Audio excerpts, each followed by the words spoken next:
Hello, everyone, and welcome again to another exciting edition of Victory Never Sleeps. We have a last-minute substitution tonight. James Ault was originally going to be on here and talk to us about Egill Skallagrímsson, but he got called away for work, and his wife Sarah is here to fill his shoes tonight. Welcome, Sarah. We're glad to have you back on the program. Hello. If there's any ruckus on my end, I got my daughter hanging out with me and playing with some stickers, so she might make a little bit of squawking. Trying to think if there's updates this week. As always, wherever you find this program, if you are watching on Entropy, VK, Odyssey, Twitter, YouTube, or Rumble, we're happy to answer any and all of your questions on any of those platforms. If you want to participate in our super chats, or if you want to throw some money our way, we always appreciate that. And you can do that on Rumble and on Entropy.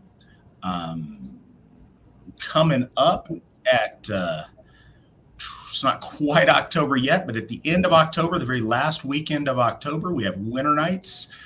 It's going to be held at Sigerheim this year for the first time. And we're very excited about that. We would love to have you all out to that if you're able to make it. So please reach out to your folk builder and find information on making that happen if you're interested. Also, before we get into the main topic of conversation tonight, what I'd like you to touch on briefly, if you could, those of you who may not know, Sarah is a very important part of our Asatru Academy homeschool program. How is that looking this year? This is our first year managing multiple grades. How are things going, and what should the folks know? It is going very well. We had an incredible, successful first year with the kindergarten class. We had a lot of positive feedback from the parents, and it is an amazing program. It is a complete curriculum. It is completely free to AFA members. And this year it covers kindergarten through third grade. We are currently at 31 students, and I just got another inquiry today. So hopefully that'll be going up, and we're incredibly proud of it. And not only do you get the amazing homeschool program based on Asatru for free, you also get an amazing support crew. We have Sheila McNallen, who used to teach. We have Gothy Robstam, who is amazing. And we have Rachel Johnson, who is the most incredibly informed homeschool person I have ever met. And she can answer a multitude of questions, and she can reassure you. And because it is a little overwhelming for the parents sometimes. And she helps you get organized, helps you deal with the laws in your state. And it is incredible. I can't say enough about this program. So if you have kids, you're thinking homeschooling, send an email to what Nick put on the screen. We are very, very proud of you guys and what you're doing. And it's one of those things that I don't think gets nearly as much attention and as much light shown on it as I'd like to show, because it's something that we're, it's strange when you compare it to the different things that we do. I don't know that it's more important than us getting HOFs, but I think it's in the end going to be much more important than any single HOF we have, certainly. I think that the dividends, of the homeschool program are going to be paying off in, 10, 15, 20 years in a really, really big way. And I'm so excited for the work you guys are doing. You're doing amazing. One thing that I really want to emphasize about it that I think is so important, and Rachel's a big part of this, our folks at the Asatru Academy will hold your hand through the whole process. As a father who's going to homeschool his daughter through this, one of the things I've always been very reluctant or nervous about was, hoping that I'm doing everything right to where it counts in the state that I'm in, to where it's compliant, to where I can handle all the things. It can be overwhelming. Just the idea of it's overwhelming. But we've got good people who've been through this, who can hold your hand, help you get everything squared away, and really be a partner in your homeschooling experience with your child. And that's what we're doing our very best to do. And we've got an amazing, amazing team working on that.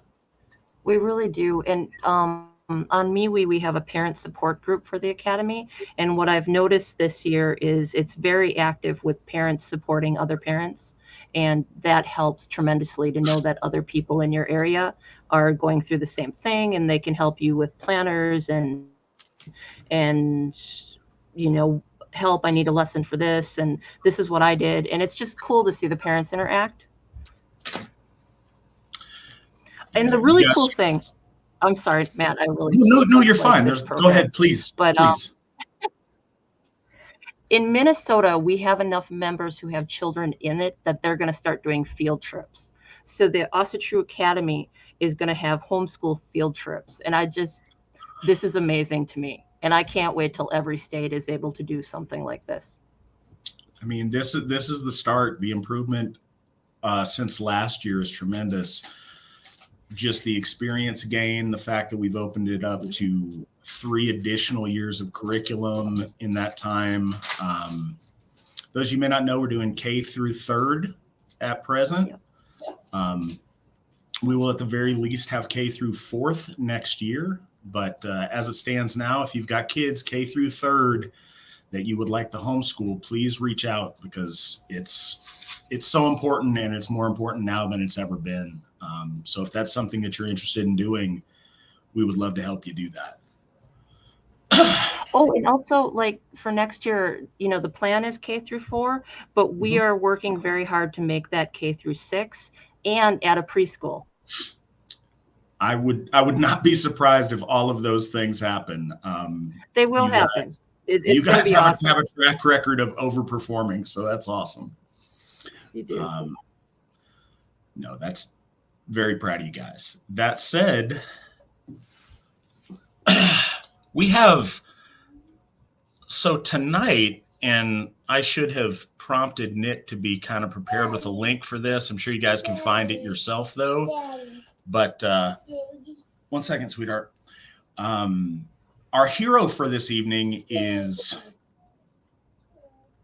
celebrated with his own saga in a way that our previous heroes haven't been. So to really do a deep dive and to get the full Egill Skallagrímsson experience, reading his saga, it's one of the first ones I read. It is exciting. It is certainly a fun read. It's not any kind of dry history. It is an exciting story of a very, very exciting and compelling man. So I would encourage all of you guys to read that if you haven't, or reread it if you already have. And in case our audience is completely unfamiliar with Egill, can you, tell folks about him and what they need to know, assuming they've never heard of him before? Okay, so he was born in 1902 AD. And he started composing poetry at an extremely early age, 3. And it seems that his first poem was written as a defiance of his father. He was told that he could not go to a gathering because he didn't know how to behave in public. So he snuck out of the house and went. And when he left, he composed this poem.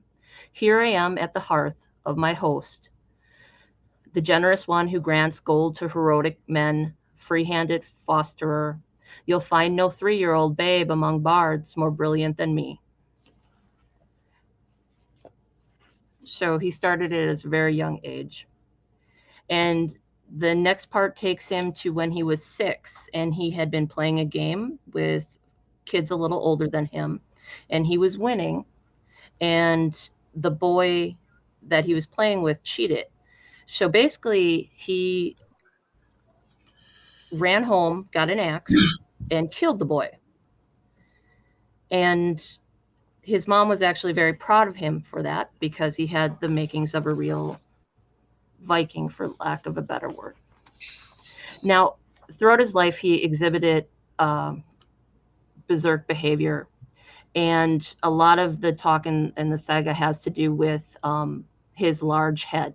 And they refer to it, and he refers to it as his poems, as a large, unattractive head. They're kind of thinking that he had a disease called Paget's disease, which causes the thickening of the bones, which would explain his sudden bursts of anger and the fact that he was so good in battle.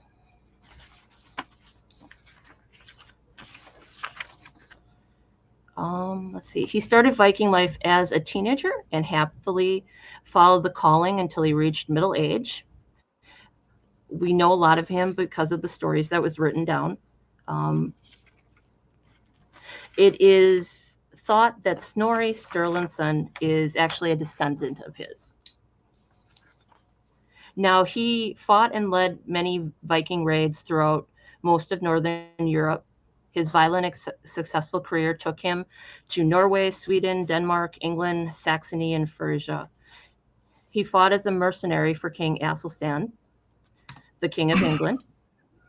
He killed a royal berserker of the King of Norway in a duel, and once literally chewed through an opponent's neck in a ferocious hand duel. He was a very dangerous person.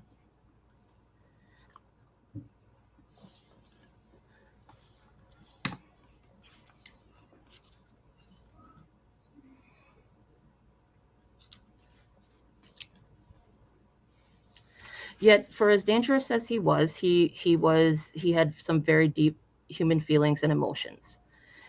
He was very a loyal friend, and he was very loyal to his family and to his children. When his older brother died, he conveyed his sorrow through a poem that starts, "The ground will grow over my brother when, deep as my sorrow is, I must keep it to myself." He developed a lifelong friendship with a man named Sorensen, and they protected each other's back through their long relationship. After another number of decades of close friendship between the two men, he retired in honor from service and returned to his estates in the area of Norway. For the occasion, he composed a poem called Ode to Ehrenborn in praise of his great friend. By my side, better than ever, every other spreader of treasure, stood my loyal friend, who I truly trusted, growing in stature with his every deed. He enjoyed a very close relationship with his children, and when both his sons died unexpectedly, he retired to his bed in grief and despair, and he hoped to die of starvation. Finally, one of his daughters tricked him into eating and encouraged him to write a great poem in memory of his sons to ease his grief. The poem is called The Lost of My Sons. He was also very much in love with his wife. He wrote a poem to her that says, "When young, I would easily dare to lift the steer cliffs of my brow. Now I must conceal in my cloak the outcrop between my brows, and when she enters the poet's mind." They were married and stayed so for their entire life together. There is no mention of any other woman in his life.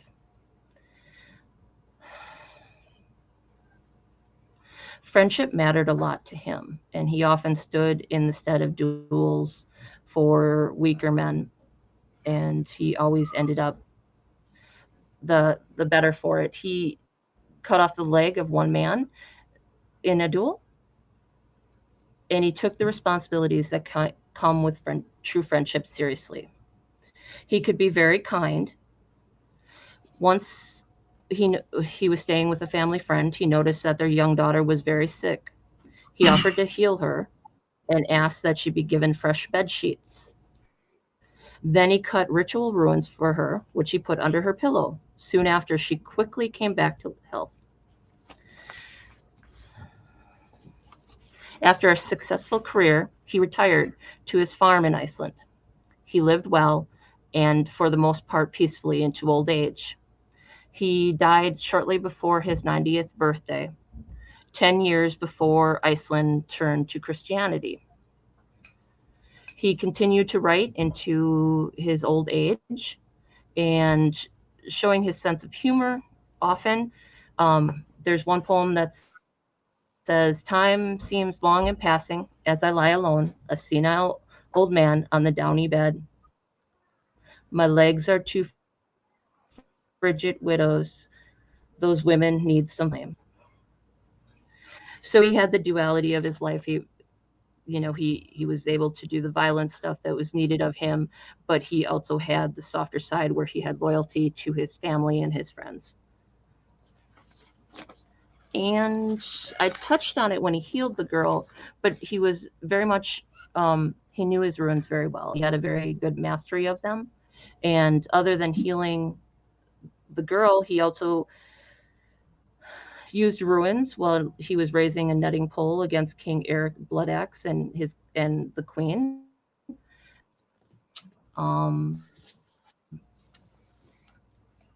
He used ruins for love spells, and that he was very well with the ruins.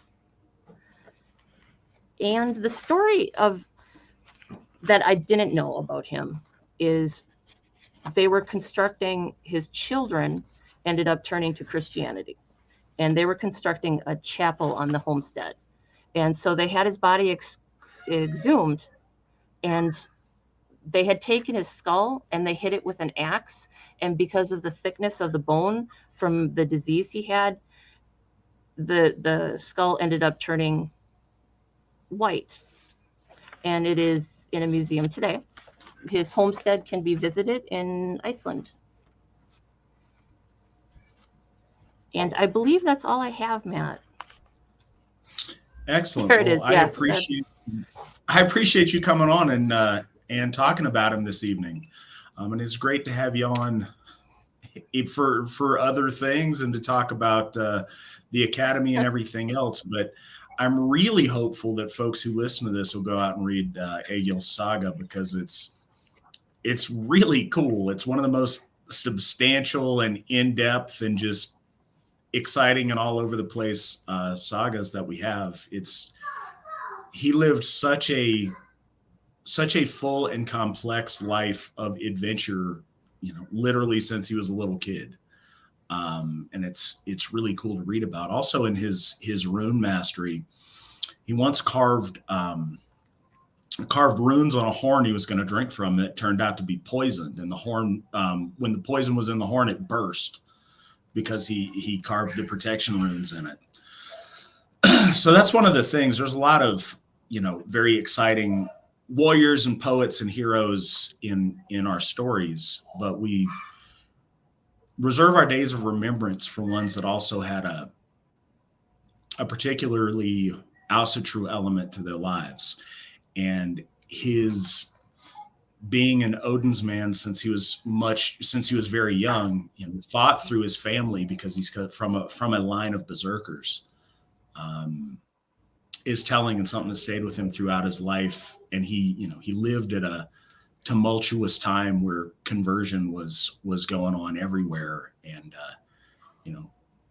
shortly after his death overtook, the last refuge of Asatru in Iceland there.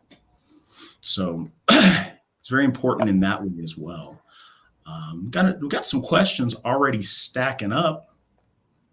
First one, it's been over a year since Victory Never Sleeps first debuted. Can you reflect on how far the podcast has come? How have things changed since its debut, and what plans or ideas do you have for future episodes? First, it's been such a pleasure doing it, and something that, all of us started out with no experience at. And we had an idea and we jumped right in and tried to do our best on it. And I'll tell you what, Nick has blown it out of the water since day one with all of the back end management of things, with making the little pictures to advertise each episode, with contacting and corralling us that got to do this on Wednesdays, and keeping up with the chats. Nick has really gone above and beyond, and he's always behind the scenes, and it's very hard to really appreciate all the work he puts in on it, on top of all the other work he puts in for the AFA. So thank you so much, Nick, for all that you've done to make this so successful. One of the biggest changes that we've seen since we've started actually is, I couldn't tell you exactly how old. I think like a week and a half old or something, not even that old, but all the little shorts and clips that are getting made out of these episodes. And that is hours and hours and hours of effort by Nick behind the scenes to make those happen.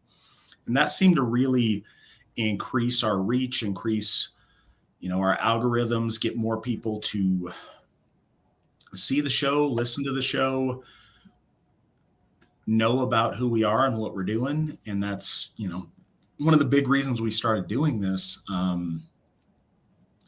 The audience has been awesome. We appreciate all the people that we get, at random that show up, but we have like a handful of people that are here every single week, participating, asking great questions, really being part of this. And one thing that, I guess it should go without saying, but I don't think we often think about it as much as maybe we should. This is an audience participation program. I've never been one that somebody says, Matt, here's a topic, go give a presentation on it. That's not really my thing. I am much, much better at taking questions and having a conversation. And so that's why we set up the show the way that we did, with it being so much question and answer. And so that necessitates that we fill the show with you guys asking really good questions, or not so good questions, whatever you guys want to throw at us. But you all's doing that, and participation makes this happen. Some people get grumpy that these are just too long for them. They're welcome to watch them over time. Everybody, you do you, but I sometimes I'll listen to podcasts over the course of days if they're long. But they're able to be as long as they are because you guys fill the chat with questions and you guys keep the conversation going. And that typically dictates how long one of these shows is or isn't. It was getting a little bit too long last week. Last week was our record, and I think it was, 7 hours, 26 minutes and change. That was a lot. That was a lot. It was a lot for Nick. It was certainly a lot for Svan over there on the East Coast. It was a lot for me, and I'm over on the West Coast, so it was a lot. But we like to stay on until all your questions are answered. That's really important to us. So that's a thing. It has been very gratifying for me. This is what I love. This is my life, and getting a chance to talk to you guys about this and getting a chance to explain this and answer questions it's such a fun thing for me that I look forward to. And I talk to some of my very favorite people on this program, and getting to do that and spend an evening with you guys once a week is really special to me. And the fact that we've gotten so much good feedback and so many people have enjoyed and gotten value from what we're doing, that means a lot. And I'm really glad that we have that opportunity to be there and do that for you guys, with you guys.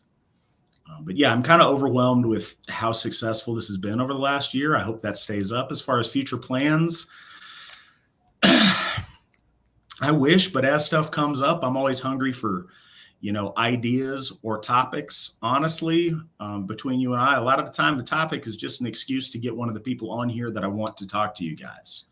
The topic's important. We like the topic, but if you'll notice, we spend more of the time asking questions that aren't directly related to the topic at hand, but the topic is a really good conversation starter that can lead down some really good and really meaningful roads. Our next question is from Gothi Trent East. Sarah, what's been your favorite or proudest moment as a folk builder for our glorious church?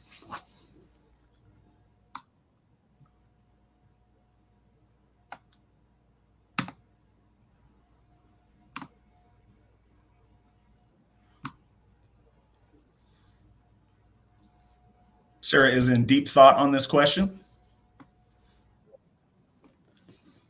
You cut out for a minute, so I wasn't sure if you asked the question. Okay. Yes, I cut out on the whole I'm question. So that was my fault, I guess. I apologize. So Trent wants to know, what's your proudest or the greatest moment that you've had as a folk builder with the AFA so far?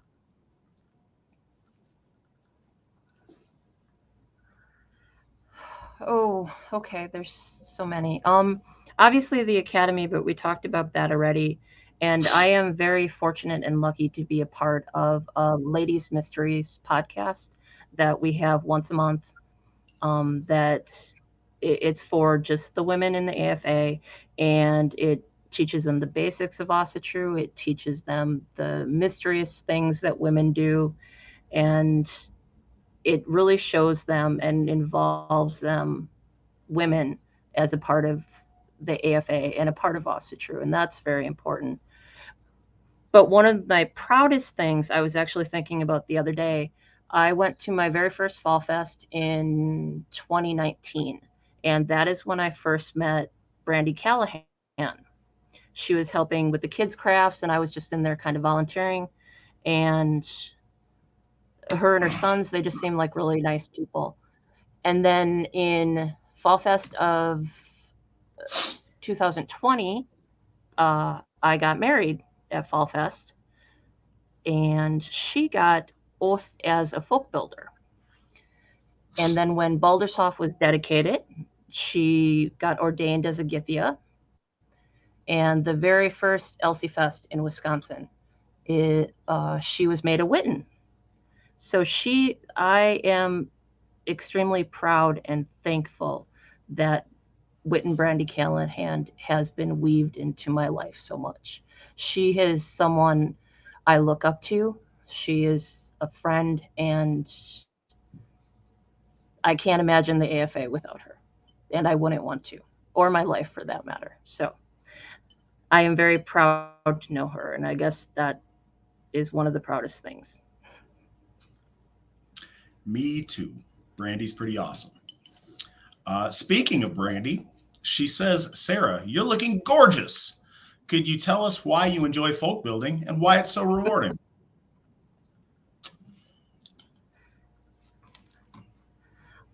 I enjoy, I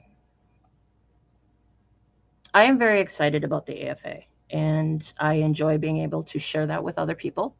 I enjoy meeting members and everything else that comes as a part of folk building. The bonding with other leadership is amazing, especially the ladies of leadership are just incredibly strong people, and I really enjoy that.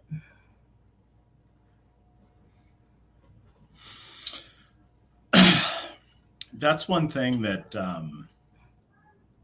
I don't know if everybody on the program is aware of. I think a lot of our members are aware of. But one thing that's been really cool to see, and I'm getting old, and I remember when people my age used to say this when I was much younger, and it went in one ear and out the other. But the older you get, man, time flies. So it's hard for me to think when I'm like, it's last year or so, and it turns out it's like 4 years.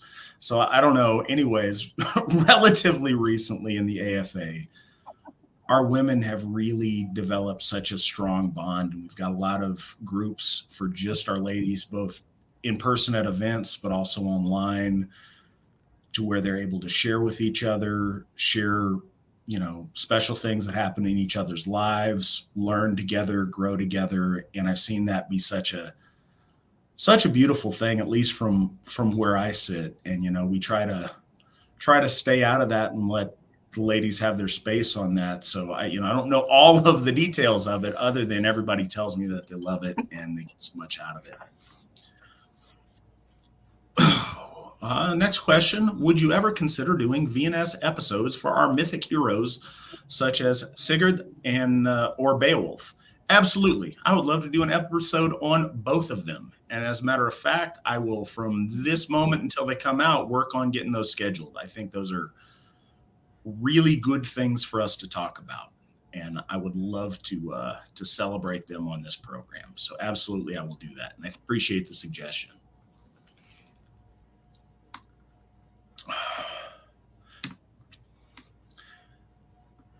Matter of fact, I've been thinking a lot about Beowulf lately. No particular reason, I just really have been. So yeah, I'd love to talk about that on one of these episodes. I'll try to get one of those pretty soon. Oh, have Brandy. Brandy does an amazing.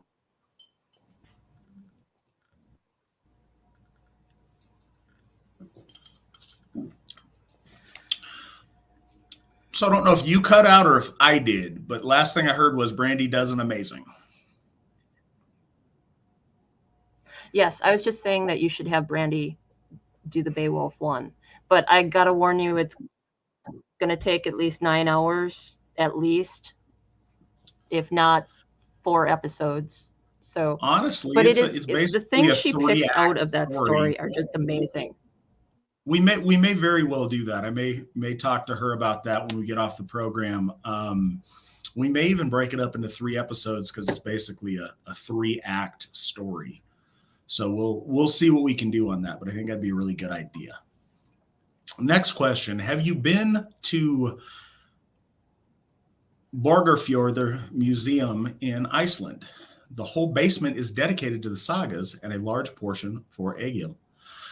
I have not. I've never been to Iceland. I've seen it from the air flying over it. That's about the closest I've been in Icelandic airspace. I think that's about the closest I've come. Sarah, have you had the chance to travel to Iceland and see that museum? No, I have not been out of the United States yet. Okay. Well, except Canada, but I don't think that counts. Fair enough. Well, I would love to see it one day. I've heard really good things. Honestly, I'm aware of that museum. I've just never been there, but I've heard really good things, and I'd love to see it one day. The next question, what is Matt drinking? Matt just finished an Elysian Punkacino coffee pumpkin ale. Matt is about to be drinking an Elysian The Great Pumpkin Imperial Pumpkin Ale. Getting in the spirit of the season. The next question, we're gonna start with you on this, Sarah. What is your favorite moment from Egill's saga? And he shares that he loved, I love reading about his uncle, Thorolfur Kveldulfsson, escaping from the burning hall, and Egil carving his way through the battles to reach his dying brother.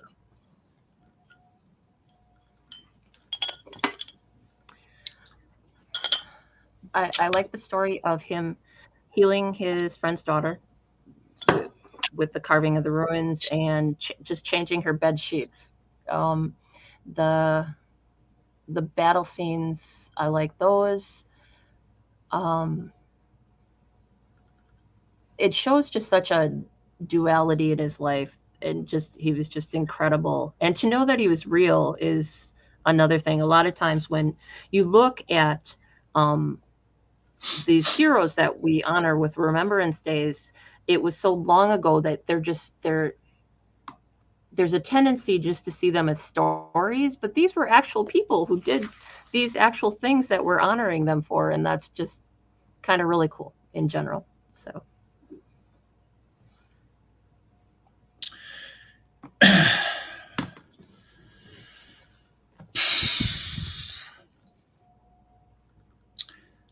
all right, just because it is funny, the standout, and I remember when I read it, just like laughing out loud.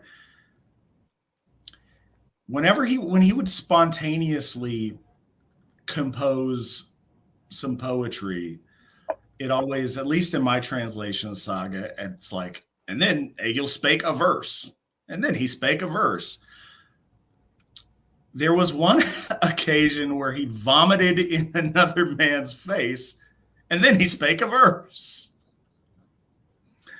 And that was kind of, again, not like a particular moment of heroism, but something that stood out is at random times he would spontaneously, compose poetry, sometimes celebratory, oftentimes a flighting or an insulting verse about somebody or an occasion. But he was brought before the king of Norway at one point when he, a king that he had a long-standing animosity with, actually had killed the king's son. And he managed to escape execution because he was able to compose such an epic feat of poetry in praise and celebration of the king that was renowned throughout the land and was like the best anybody ever heard. It was enough to slack the king's vengeance and allow him to get away unscathed. And that's an amazing feat in and of itself. So that one's a little bit more heroic than the vomit story, but it was still really interesting. I think that Sarah's point can't be stressed enough. And this is the last one of our line of heroes that we're talking about with the Days of Remembrance in this series. When we add some more, we'll definitely do episodes on them. But it's really important to understand, and history is really important to me. I know I get on here and I complain about scholasticism a lot because studying history and studying the gods are two different things. The one can help and inform the other, certainly. History and religion are separate, but I digress. In looking into history and studying history, it's really easy to fall into seeing these people as characters in a story, but they're not. These are real people with the same fears, the same emotions, the same challenges, the same limitations, the same strengths, the same weaknesses, shaped by different circumstances, certainly, but that we all have. And seeing people like us in a lot of ways able to accomplish these great things and live these full and amazing and celebrated centuries later lives is really something to learn from, to aspire to be inspired by. And we only fully do that when we stop to consider that these are real people with real lives, real human frailties that were able to rise above and become something more.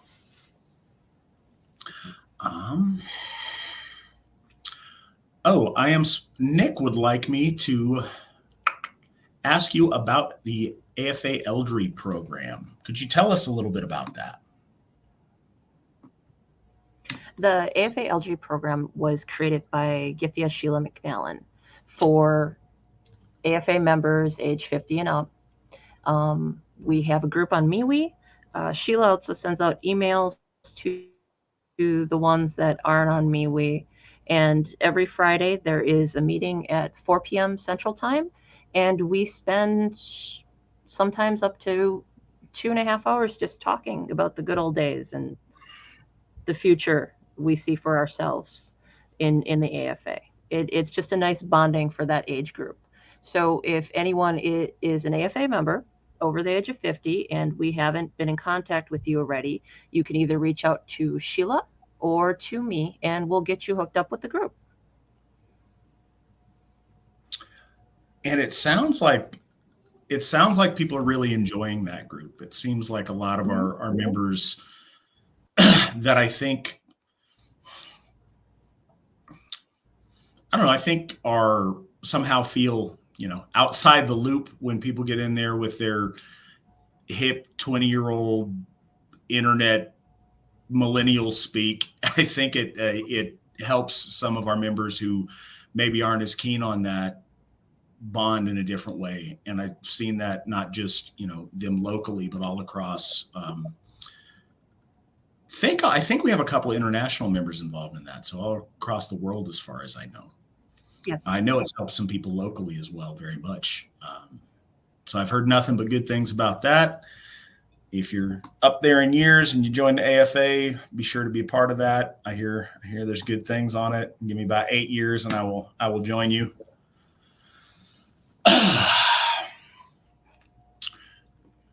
So our next question: how can we explain to friends or a family member that a word like Aryan isn't a bad word, and that an ancient holy Aryan symbol like the swastika is positive and spiritual and not hateful?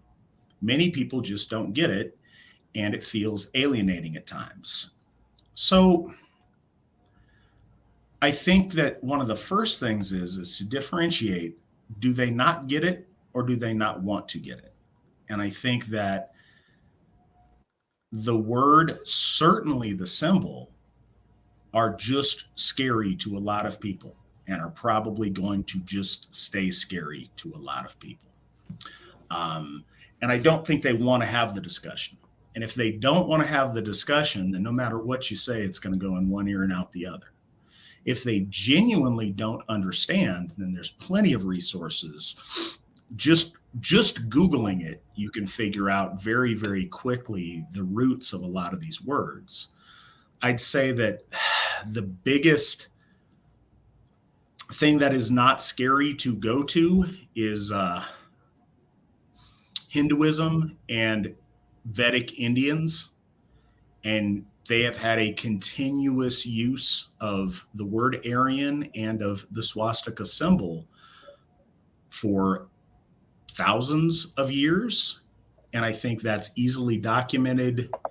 It, is what it is. It's brown people using it, so it's less scary to people, but it traces back to the same root. And I think that's a good gateway into helping to understand it and make it make sense to folks if they genuinely are unfamiliar and they've only seen or heard of them in a negative context and they'd like to learn more.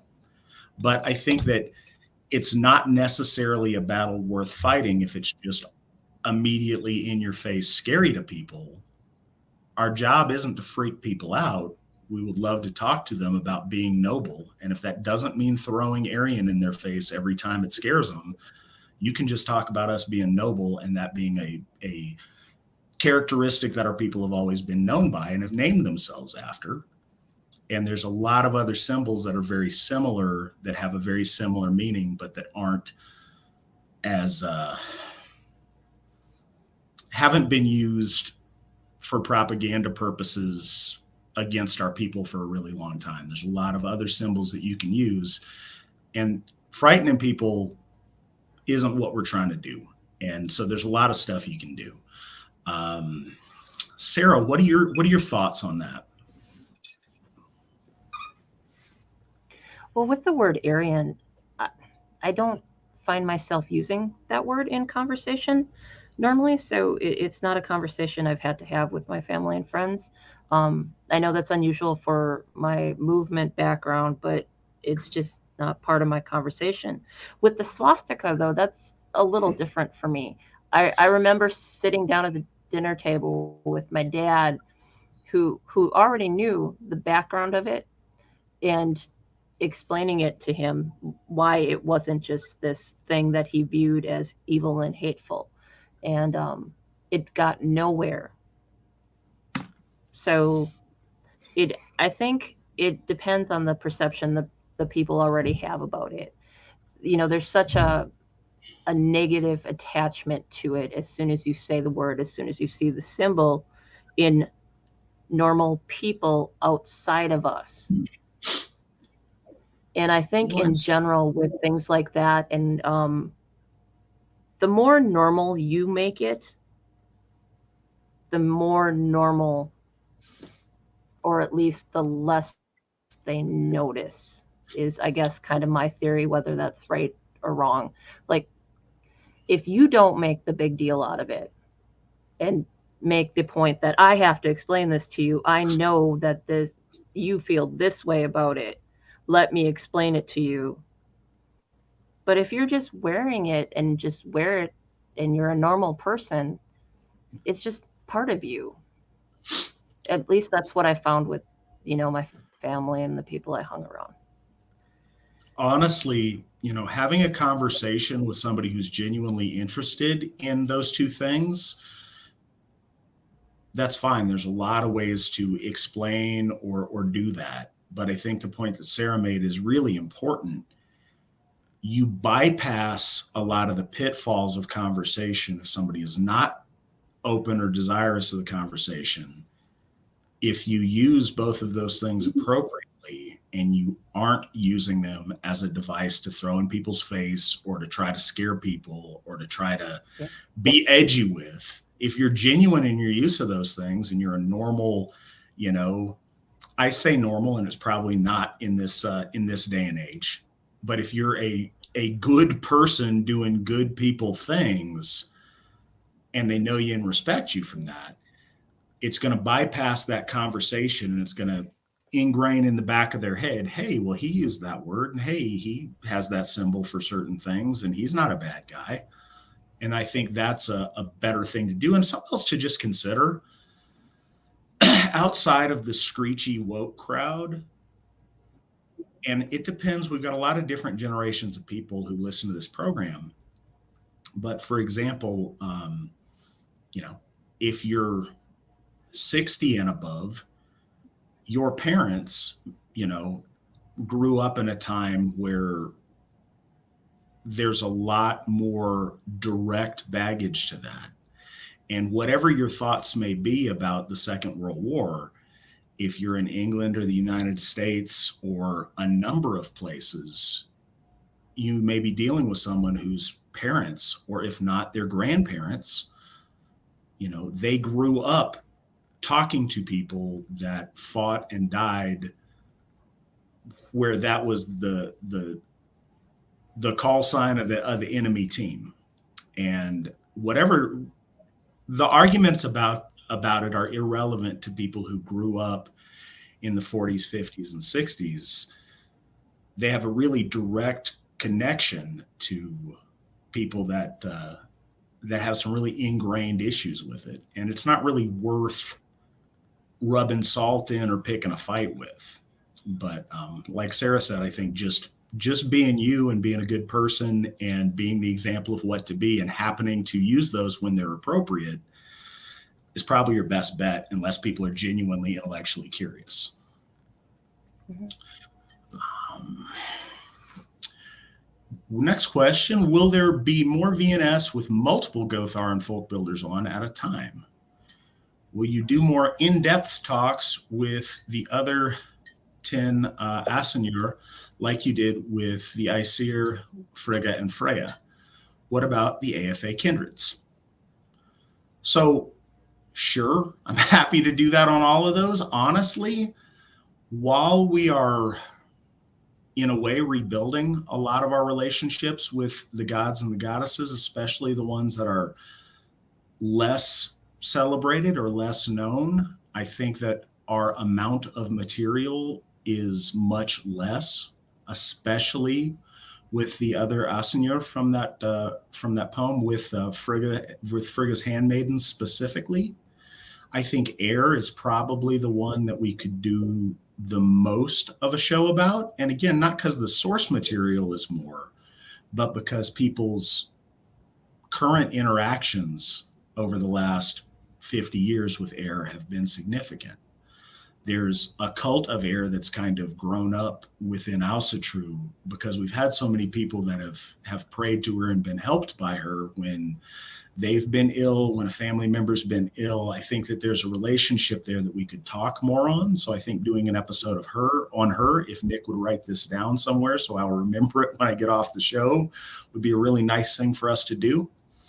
I'd love to do some more episodes with multiple folks. It's a matter of coordinating schedules, but the plan is, and I don't know if we got the graphic up, it should be up after tonight's program, but in 4 weeks from today, doing an episode with myself and Witten Clifford Erickson and his wife, Githia Katie Erickson.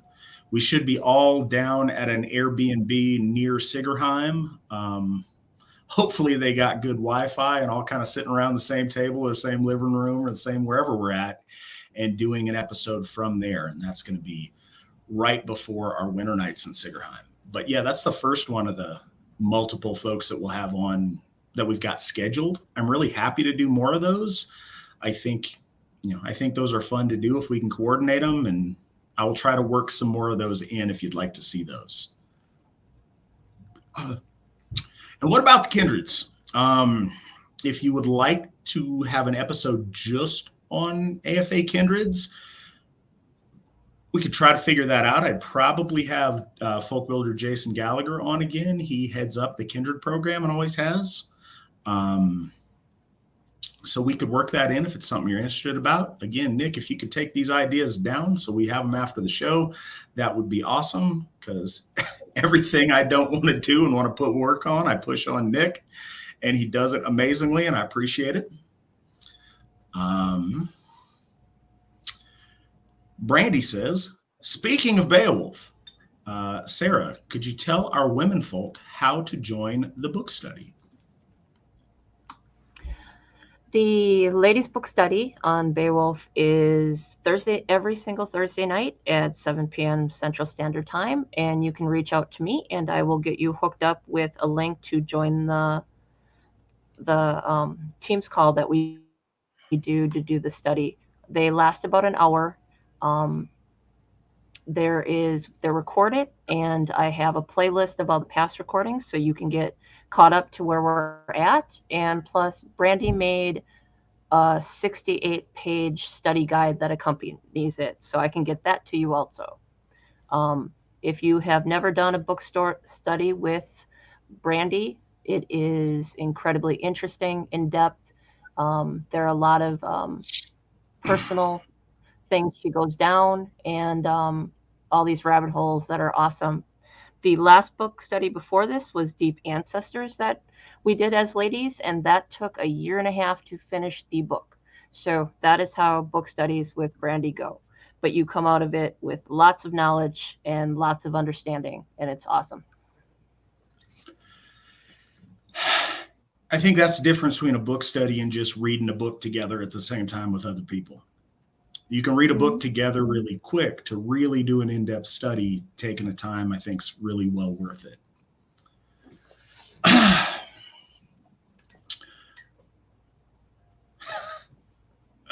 Okay, and I opened to this, so I'll allow it. Oh, that was one of my favorite parts of the saga. Doesn't he push the guy up against a wall and then he barfs on him? Yes, that's exactly what happens. I say that it's been a little while since I read it, but as I recall, that's exactly how it goes down.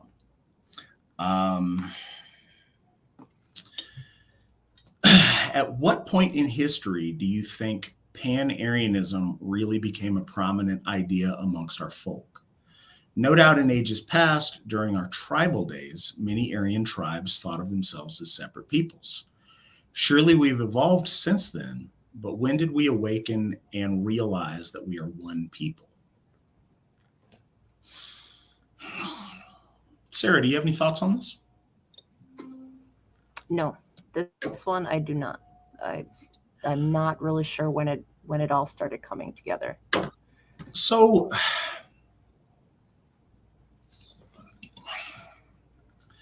it's a tricky question to answer, and I certainly can't give you like a year or an event that made that happen. But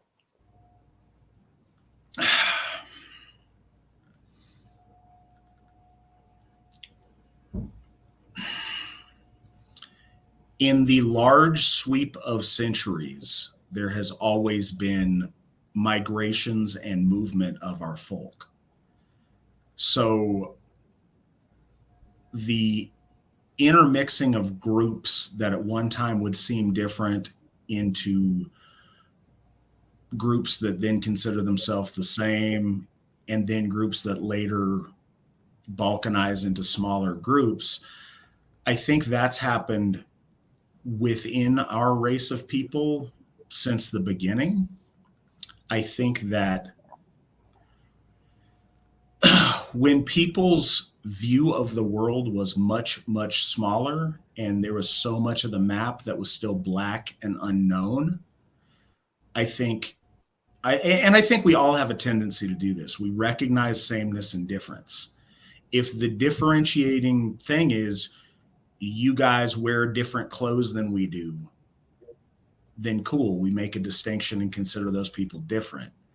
If it's different hairstyles, if it's different whatever, as long as we're in a group of the same people, we look for small things. Let's gang up on the redheads. Well, the redheads can gang up on the dark-haired people.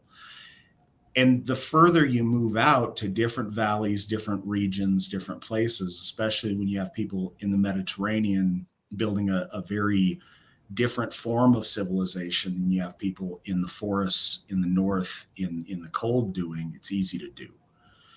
But I think that our people have always recognized when there are extremely different groups of people. Like, there's differences amongst tribes, clans, nations, countries of white people, but the difference between that and other races of people is very obvious and very significant.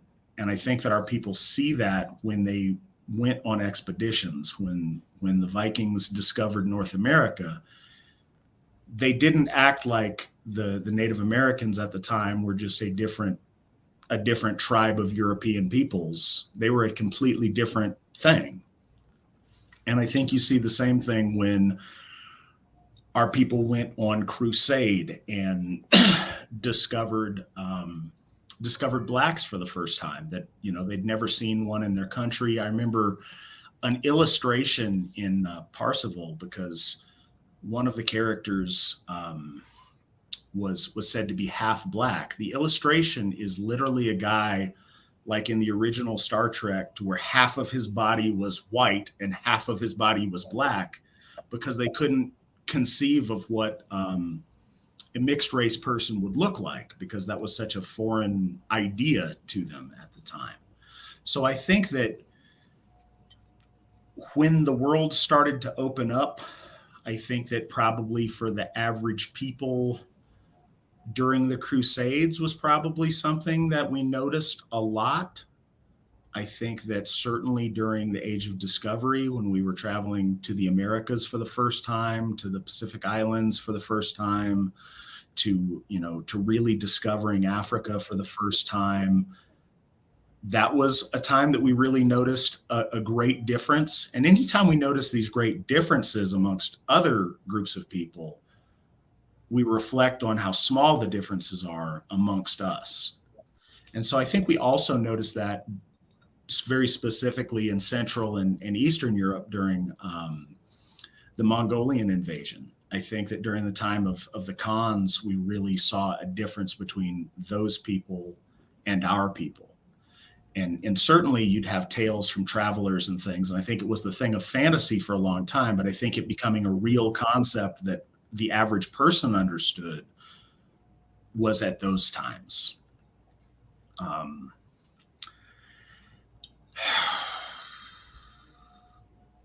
Yeah, I think that's, and then I think it solidified even further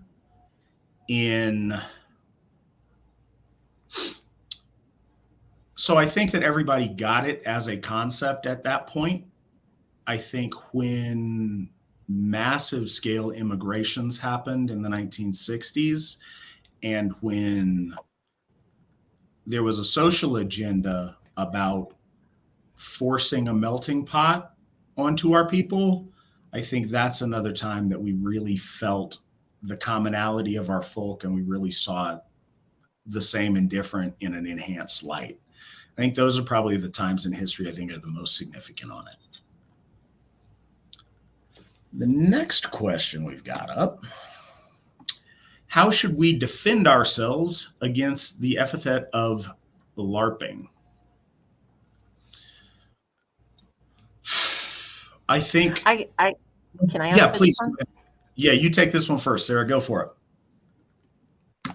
Okay, so the obvious answer is don't LARP. And obviously, don't worry about what other people call you. But in a more serious way, if Asatru is a daily practice in your life, if it's part of who you are, and it's not just something you do on the weekends, it's not just something you do when you get together with other members of the AFA, then you are never LARPing. And this is your life. And that's basically it. So,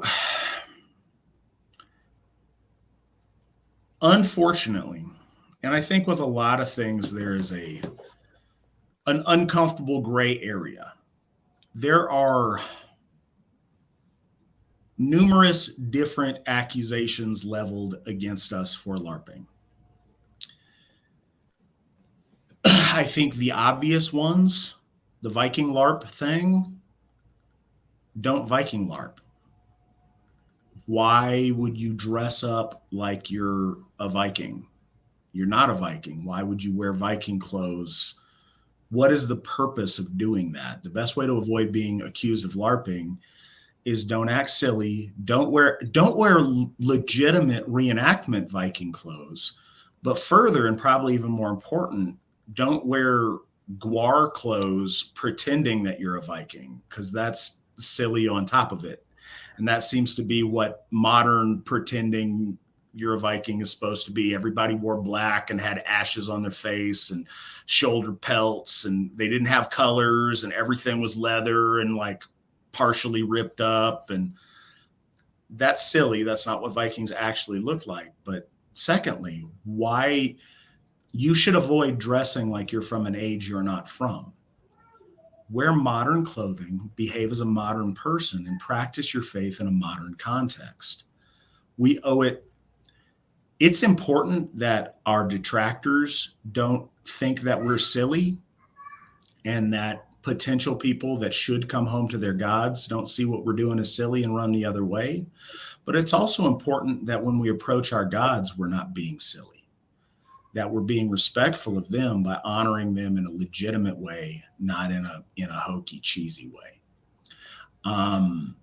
There's the accusation of Viking LARP. There's the accusation of,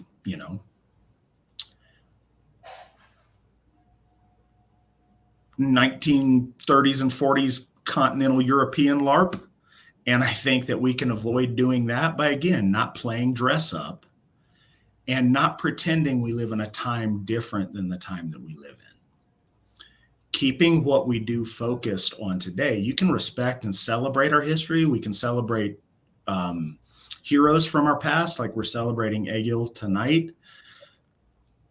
But to dress and behave like we're in the world that we live in, and to take that world face head on instead of practicing escapism, pretending we live in a different world than we live in. I think that can do it. But unfortunately, there's going to be a bunch of people out there that are just snobs. And because their life is empty of sincere faith, they're going to think that we're all LARPing, because no one could possibly really believe in our gods, because that's silly. Unless we are self-indulgent and focused on nihilism, then we're all LARPing, because those people have a hole in their life that they don't know how to fill. There's no effective way to combat that other than living a good life and celebrating your success. And I think that'll do what it needs to do on its own.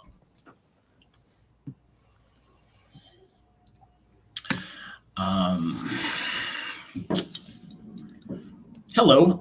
New here, but I'm working on an essay about Freya, her references and theories that surround her. I was wondering what the AFA's position is on whether Freya and Frigg have the same origin. No, they don't. I mean, other than their origin as goddesses of our folk, no, they're not ever the same. They were not ever the same. They're very clearly. So, and being new, I will rant on something that I ran on a lot. If your approach to understanding our gods is to treat them as literary characters in history and try to find fragments and force them into boxes created by sociologists or anthropologists, I think you fail. If you are trying to approach our gods by treating them as gods and then filling in the rest with the understanding that they're gods, you come to a much better understandable conclusion. Our folk there's themes in the female goddesses. Or I say that's redundant. I'm sorry. There's themes in the goddesses of our folk that are very much exemplified in Lady Freya and Mother Frigga. One idea is the idea of the horse goddess and the cow goddess. And that goes back to the most ancient period of our folk.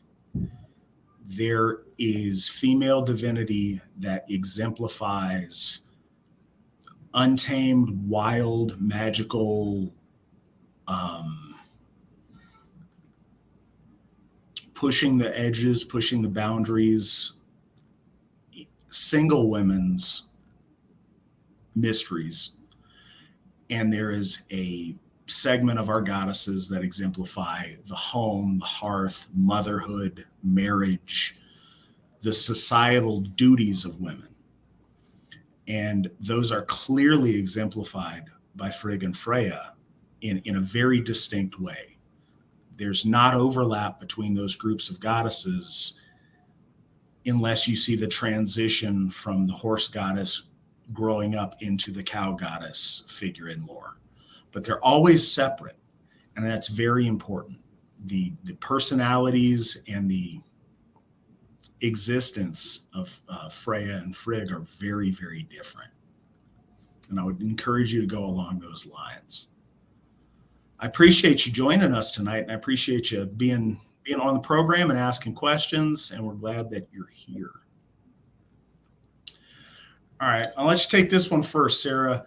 Thoughts on the rainbow? My Christian in-laws believe that the Pride people have corrupted it from its true Christian meaning, considering Heimdall's association with Bifrost. Could we have the same gripe? What are your thoughts about the rainbow? I grew up during the 80s where rainbows were very popular and they weren't associated with gayness. So I love rainbows. I had a trapper keeper full of rainbows, and I believe that we could take it back.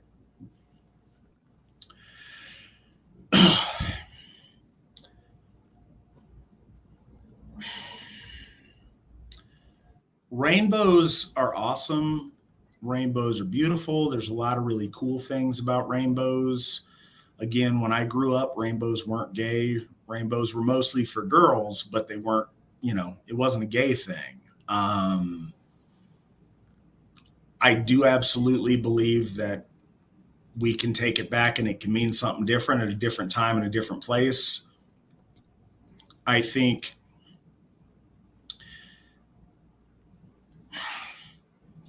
communication is really important. What you are trying to communicate matters, and what you wear and the symbols that you use affect that. In your own in-group, rainbows can mean something special. They can also be funny and ironic. They can mean different things.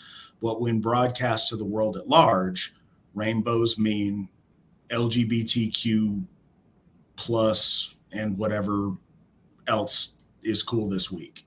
That just is. Whether we want that to be or not, there may be parts of the world where that's not a thing. But right now, that's what that means to the vast majority of people that see it. So be aware of that. Use it in context. I think there are times and places where certain things, and if the colors are subtle, is very reasonable. But if you just go around with a rainbow T-shirt on, people are going to make assumptions about where you stand and groups of things you support politically and socially. You don't, I've seen people that have ironic T-shirts that'll have things like that. And then if you read the fine print, it says something super, based. Nobody's going to read the fine print. They're going to see you from across the room and make assumptions. And that's your fault, not theirs. So I would just be careful of how you do it. I would love to see a day where we have it back and the rainbow can be celebrated for as beautiful and powerful and spiritual that it is. Today's not that day, though. Do you know any sellers or websites where I can buy Asatru related objects, like Mjolnir talismans, for example, and merchandise, t-shirts, hoodies, etc., that actually supports Asatru? I would like to buy items that were actually made with a religious intent rather than buy from non-Asatru who put no heart and soul into making it.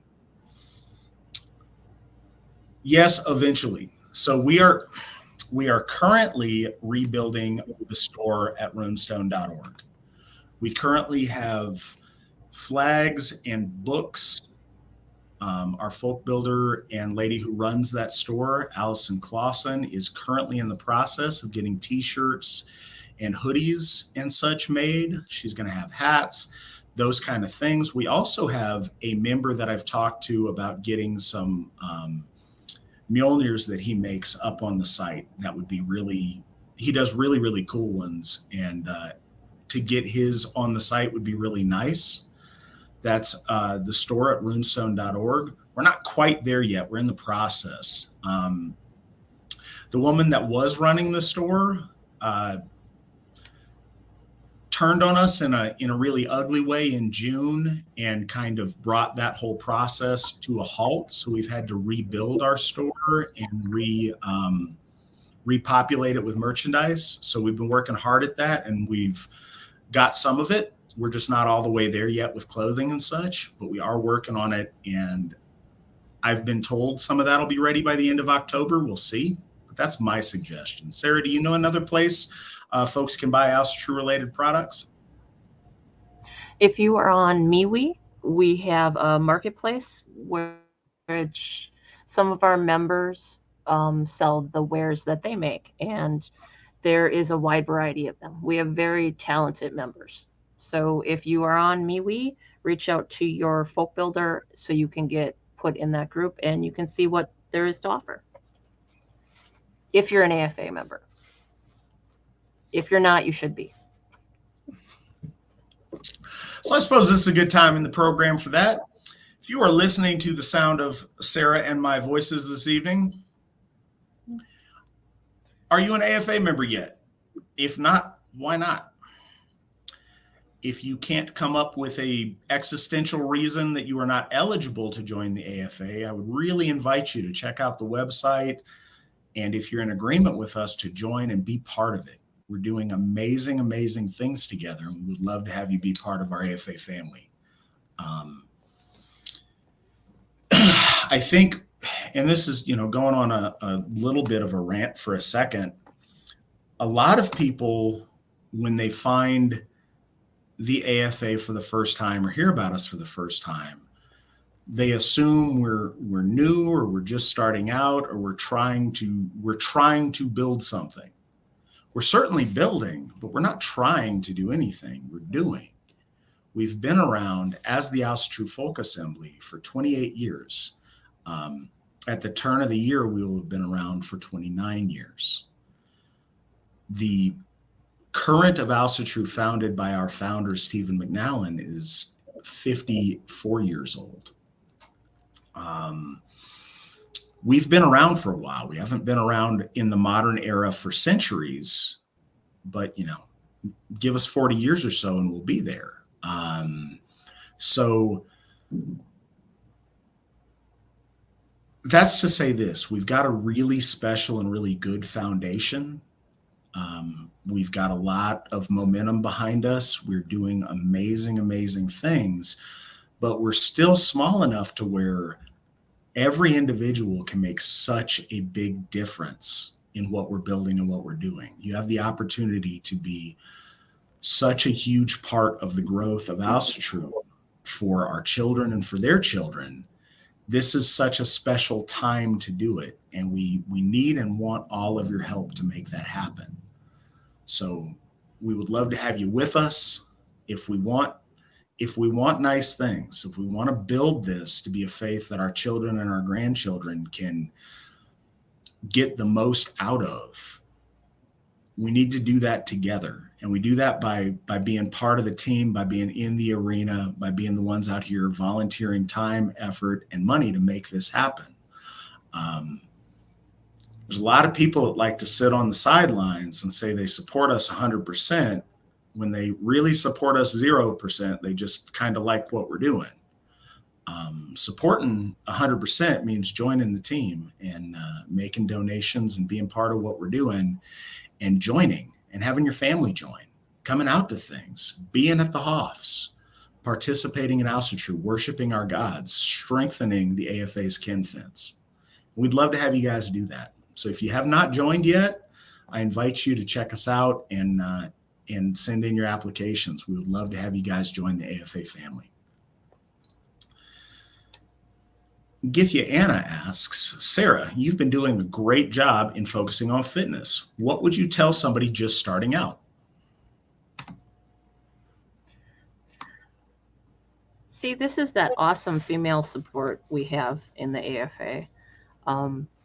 We have, for the female members of the AFA, we have a sisterhood fitness program where it's just the ladies, and the amount of support in that group blows my mind all the time. The group has been around for a while, and they've done various challenges, and I resisted joining that group for a very long time because you do put yourself out there. And when you're someone like me who's older and overweight and has over the last couple of years gained a ridiculous amount of weight, having to focus on that is just so mind-blowing. Having that support around you is amazing.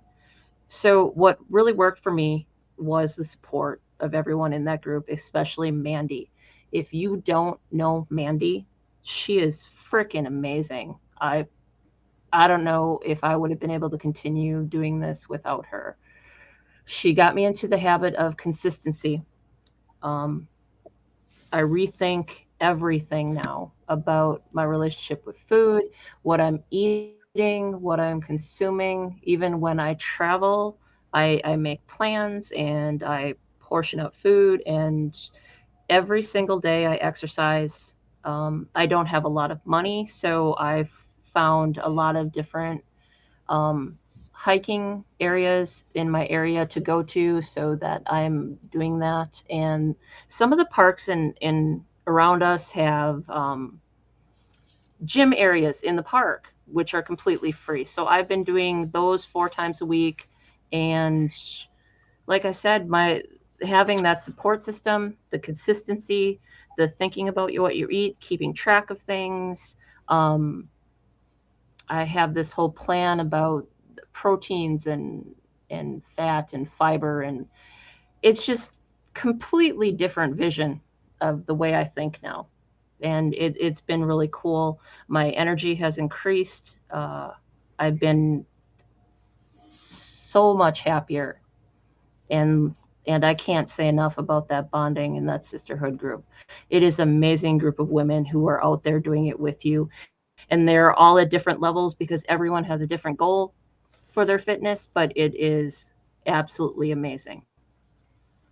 And Mandy kind of spearheads that group, and she's just, I can't say enough about Mandy. She's wonderful. Mandy's all right. You're very lucky. I am extremely lucky in a lot of ways, and Mandy is a huge part of the reasons that I'm lucky. Mandy, as a matter of fact, got me on, counting my macros, and has helped me a lot with my fitness stuff as well. Before, I was so used to, I was scrawny and I was trying so hard to get bigger. I got bigger, and I got bigger in the ways that I wanted, and I got bigger in extra ways too that I didn't want. So, I was at a point where I was just making sure I had enough protein in, everything else be damned. And I got enough protein in, and I grew, and I got enough other stuff in, and I grew in different dimensions. So she's really helped me get my situation squared away over the past, I don't know, when she did that was probably, time flies. It's probably about 8 years ago. But yeah, it's made a big difference. Mm-hmm. So the next question, glad to see Ms. Ault here again. Hail, what is the current number of members, and what's the percentage of kids, boys versus girls nowadays, on the topic of arranged marriages? Thanks. So current number of members. Let me just check to see if anybody has applied since we have been on the program. They have not. Current number of members is 862. As far as percentage of boys versus girls, I have no idea across the AFA, and there's not a really easy way to find that out. I mean, I assume it is whatever the general average is. I don't know if the AFA has a specific trend on that as far as our membership goes. Sarah, in our homeschool situation, what's the number of girls versus boys, do you think?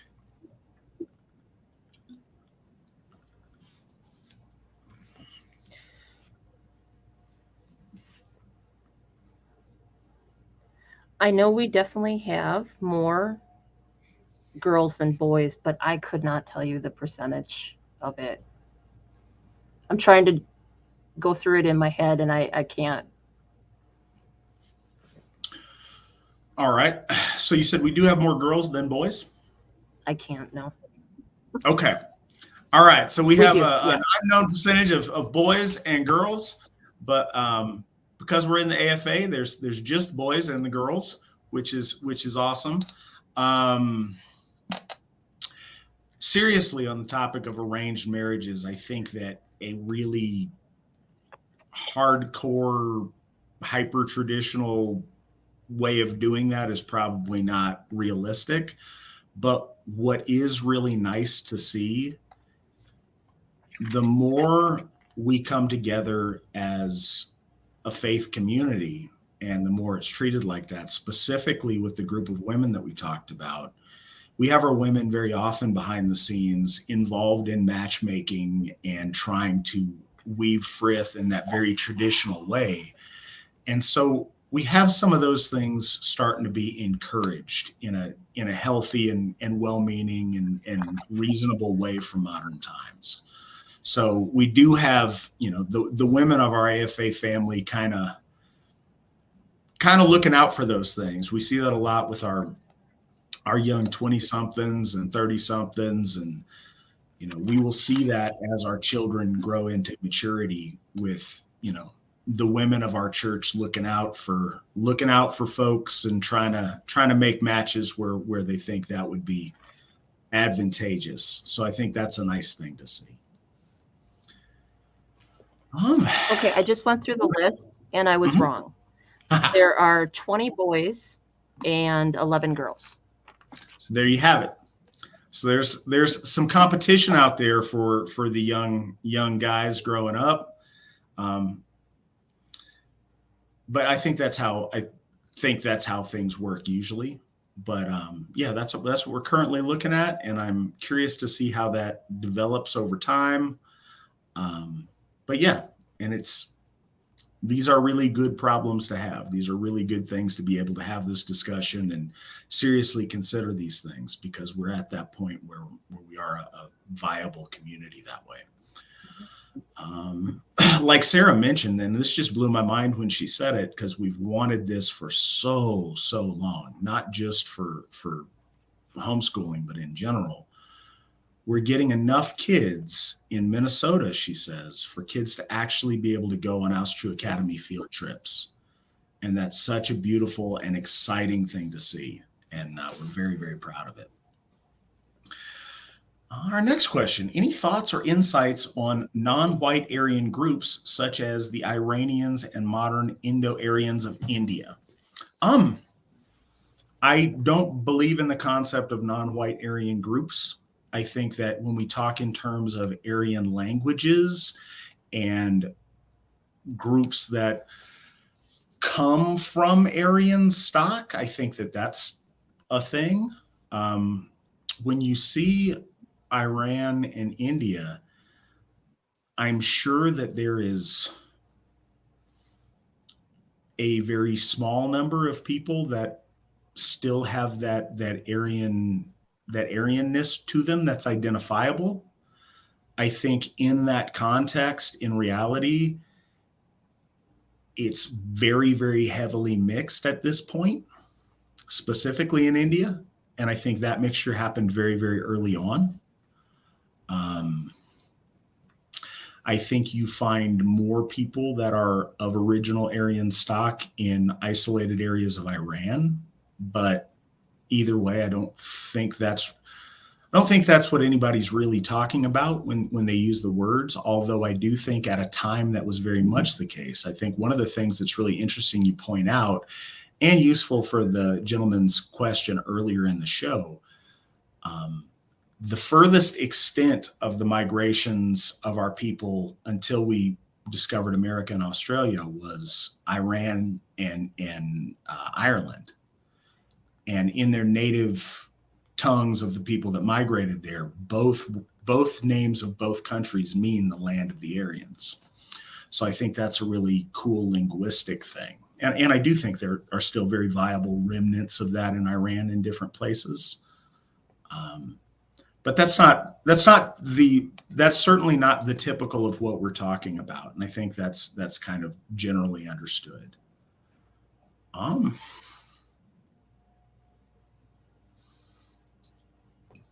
So the next question from Warren G. I don't think it's the real Warren G, but I couldn't be positive. Also about non-Aryan Europeans as well. Hun Aryans, Finnish, Sami, Estonians, Karelians. So I think that and I don't know if this affects some of that population or not, but I think we split hairs too much. If we're only referring to Aryan peoples from the quote unquote Aryan migration period, I don't think that tells the whole story.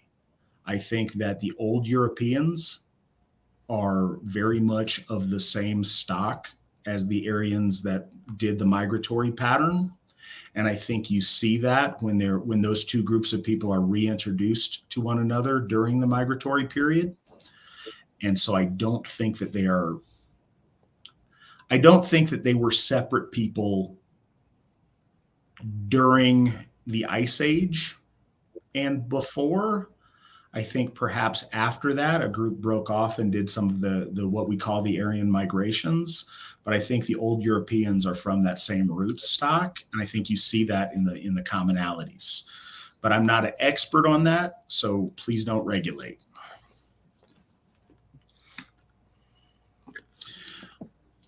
Next question.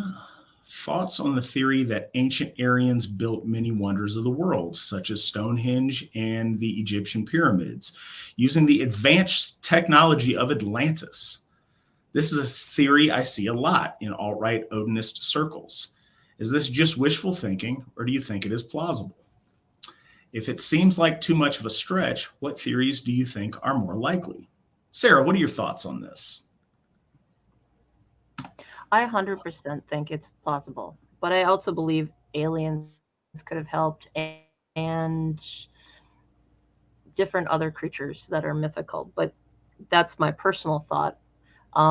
Chances are, though, it was more especially with Stonehenge, it is our ancestors, because it fits the other things that were done around that time. I'm not sure on the Egyptian pyramids, to be honest with you. So I think it's very tempting to say, yes, ancient white people did all the cool things in the world. I think that sounds awesome. I think we all probably cheerlead for that and think that's really cool. And I think that you find encouraging bits of archaeology that imply some of those things. I think that's certainly what happens in some of the cases. Certainly with Stonehenge and European things of that nature, absolutely.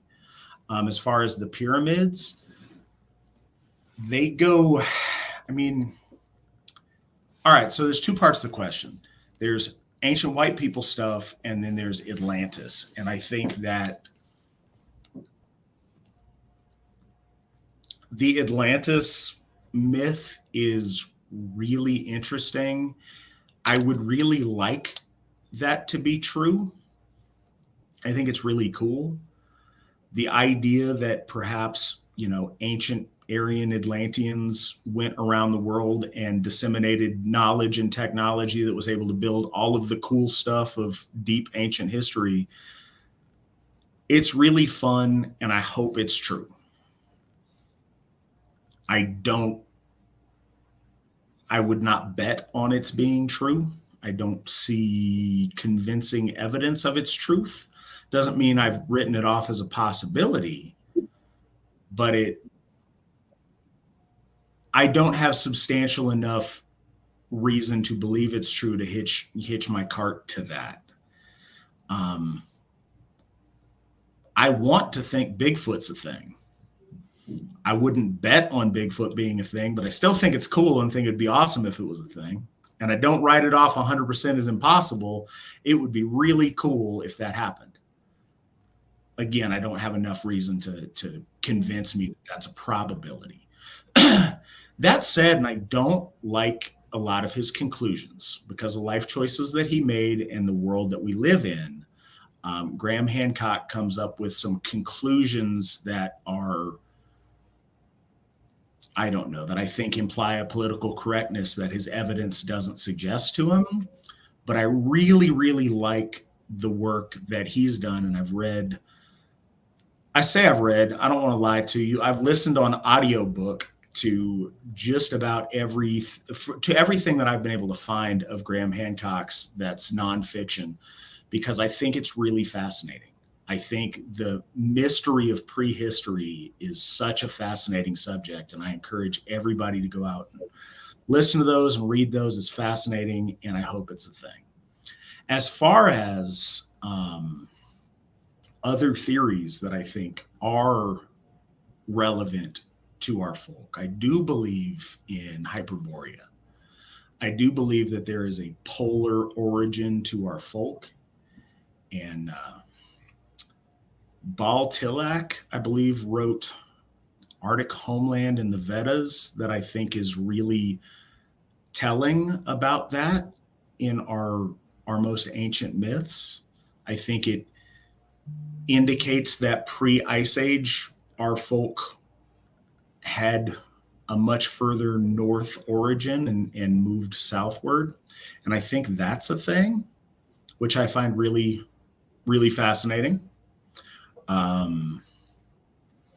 yeah, it's the best I got on that. I wish I had the definitive answer on Atlantis, and I don't, but I find it really, really interesting, and I'd love to hear more and learn more about it.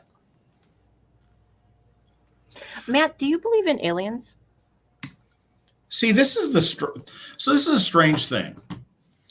If you ask most people if they believe that somewhere in the universe aliens exist, almost everybody will say yes.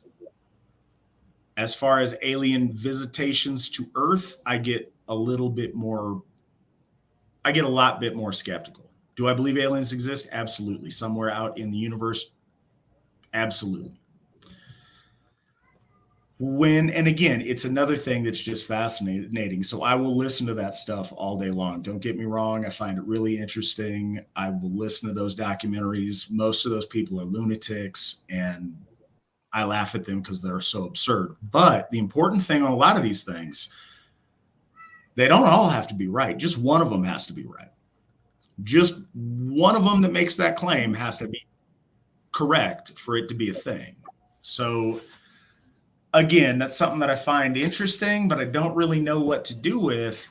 And I think what is most damning to the credibility of a lot of those people is when they're that guy that everything happens to.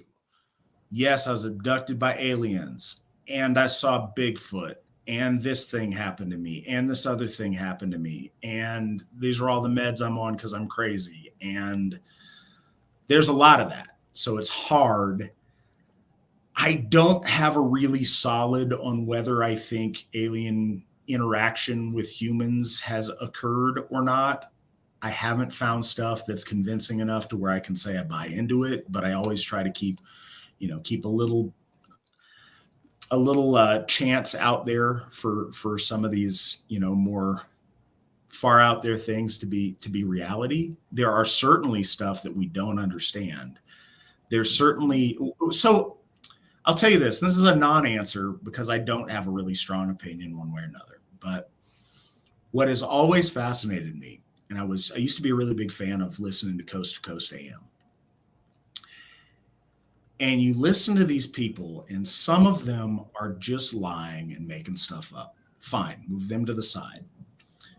There's a lot of people on any of these paranormal things that are, what they're saying happened didn't happen, but they're also not lying to me. So they're telling me something that they believe is 100% true that I don't think is 100% true. And the distance between those two things really fascinates me because something is going on there, whatever that is. And maybe 9 times out of 10, it's mental illness. But that 10th time, it's something else. And what that something else is fascinating to me. And it's fascinating not just as something to laugh at, as something that's genuinely interesting to me. I find it genuinely interesting. Our next question, Sarah, which Futhark resonates with you the most? The Elder. 100% the Elder. I just started learning about the Younger, but I don't feel the same connection with it. And don't tell Githia Anna or Gothy Robstam, but I have zero connection with Guido von List's ruins. So it's definitely the Elder. Nick, I need you to cut Sarah's feed. No, I'm just playing. Put Sarah back up there. All right. So, and I think that's the case with most of us. Honestly, that's my answer too. I like the Armanen runes in concept, but so much of what I do with runes involves Galder, and they just don't lend themselves to Galder, whereas the Elder really, really do. And I like that a lot. And it's, it's the one that I'm by far the most familiar with.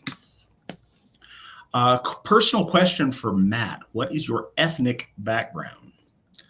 So typically when I see that question, I'm white.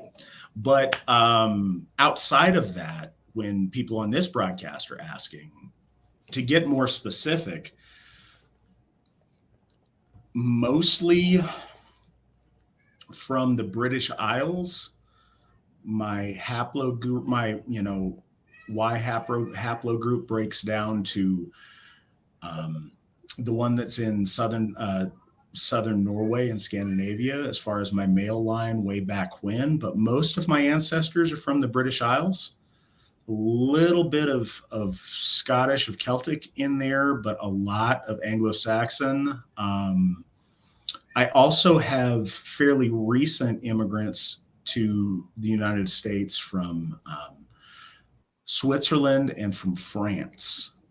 They were a couple, and the guy was a Swissman, and he married a French lady, and they moved to the United States, I believe, in the very, very early 1900s. They came over on 2 separate ships, and I was able to find pictures of both of those ships. But the vast majority of my people are English, of English descent. Our next question. Odin, Vili, and Ve killed Ymir, but Odin, Honir, and Lothar created Ask and Embla. Are Honir and Lothar other names for Vili and Ve? I've seen Facebook pagans say that Lothar is Loki, but that's kind of heresy. It's not kind of heresy, it's just heresy. Why do they think that? What do they base that on? They reach out there to find some reason to justify their degeneracy. It's dishonest and it's absolutely heretical. I do think that they are versions of Vili and Ve, and I think that if you read the myths, it's not just that Vili and Ve and Odin deconstruct Ymir. They're also involved in Ask and Embla. Those are in 2 separate poems where the different triad of gods is breathing in the different life forces into our most ancient ancestors. And yes, Odin, Vili, and Ve is the way to go. I do think that, Honir and Lothar are either a corruption of that or share the same meaning. Nothing has to do with Loki doing any of those things. There's not good logic that makes that make sense in a story context. There's not any linguistics that make that make sense. That's just modern degeneracy wanting to rear its head.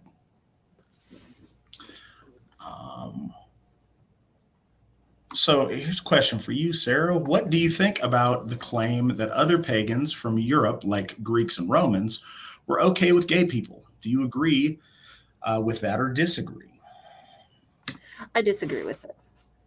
This new concept of trying to make gay seem so normal, that it's always been around and gay was the normal and straight was the abnormal just for breeding, is just so bizarre to me. Were there occasions where Greeks or Romans may have practiced some degeneracy? Probably, but no, I'd 100% disagree with it. Yeah, so did people do gay stuff back in ancient pagan times? Sure, some people did that. I think there were periods, and we know this is historical fact. There were periods where high society people got involved in degenerate behavior. I think you see that much more in higher society than you saw in the everyday practice of our ancestors.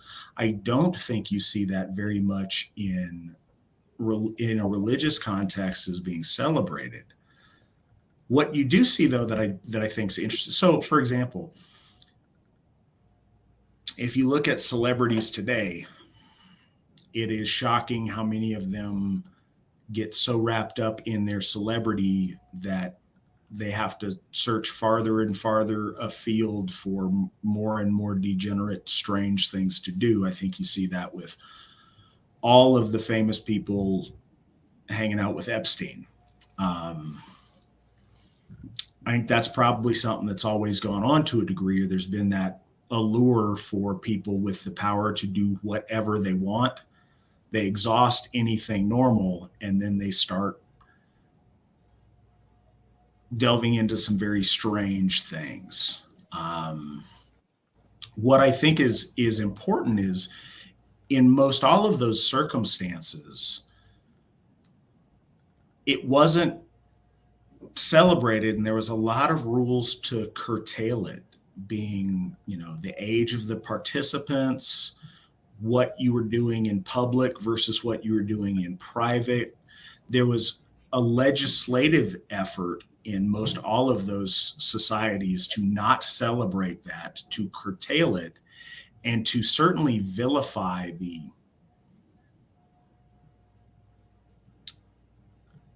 catching aspect of the pitchers and the catchers involved in that relationship. And you see that almost universally. If you were the female pretending half of the homosexual relationship, that was universally condemned by everybody all of the time. And it was something that you would see used in ancient Greece and in ancient Rome frequently as an attack on somebody politically.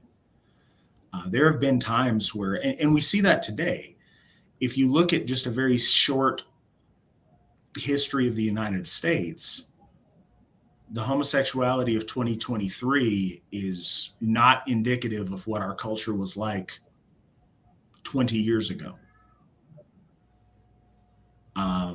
So in a short amount of time, you can see a really wide variety of that, and different societies, be them pagan or not, have gone through, numerous peaks and valleys when it comes to morality and ethics and behavior. And I don't think we see that celebrated. And I think that's, I don't think that's the thing. And I think that it's really interesting. I remember when the country of Greece,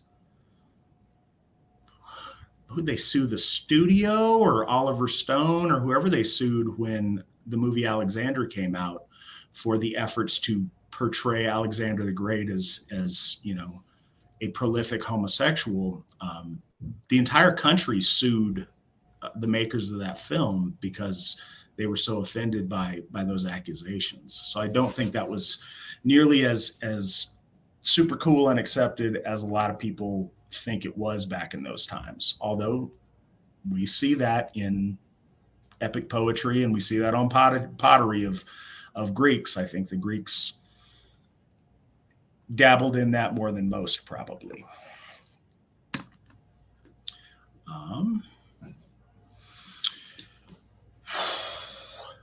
There's lots of talk about heroes in North and West Europe. Is there any heroes that the AFA would like to talk about that are that is in East and South Europe? I'm sure there are heroes who fought the conversion of Rome. No, there's not as of yet that we celebrate. I'm not opposed to that happening. And I'm sure that those heroes existed as well. The ones that we celebrate practiced specifically Asatru, as opposed to other related branches of Aryan spirituality. But I'm just not, most of us, I would say, are not familiar with the stories of these people who fought the conversion so hard in those places.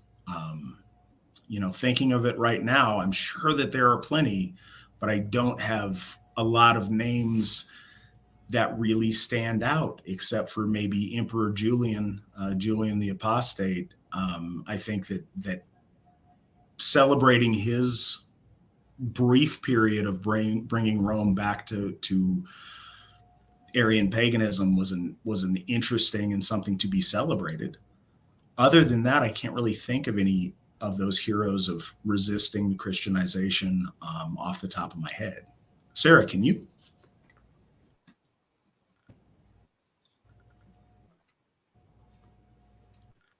I can.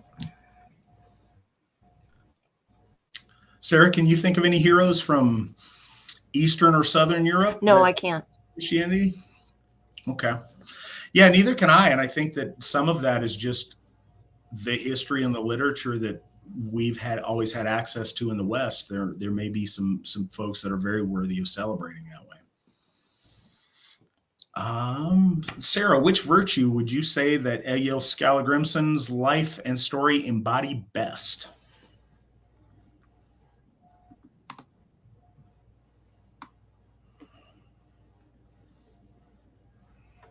I'm going to go with fidelity to me.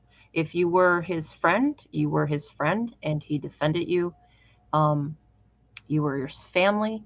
He took care of you and he defended you. If you were his wife, he loved tremendously. And yeah, I think the fidelity would be the one for me.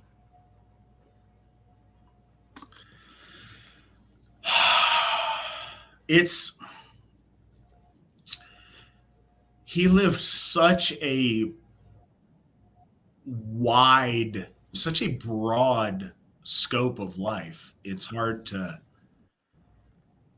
certainly hard to pick just one. And I think that there's many that apply to him. I think that fidelity is absolutely a great choice about his loyalty to friends.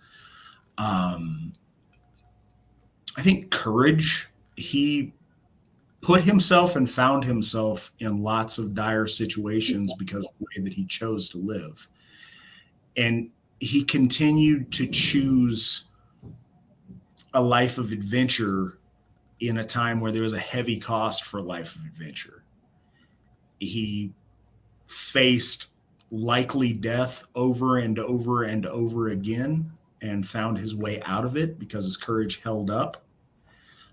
So I would say courage, but I think there's lots of right answers to that question.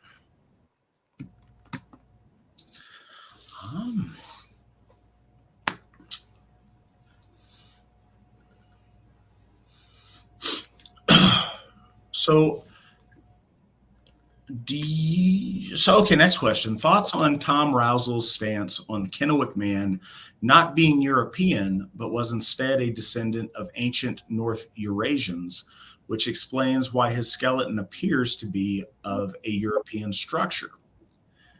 This is the first that I heard of his stance on Kennewick man. Sarah, do you have any thoughts on that or any reactions to that? No, I've actually never heard that. And I'm not very familiar with Tom either. Yeah, I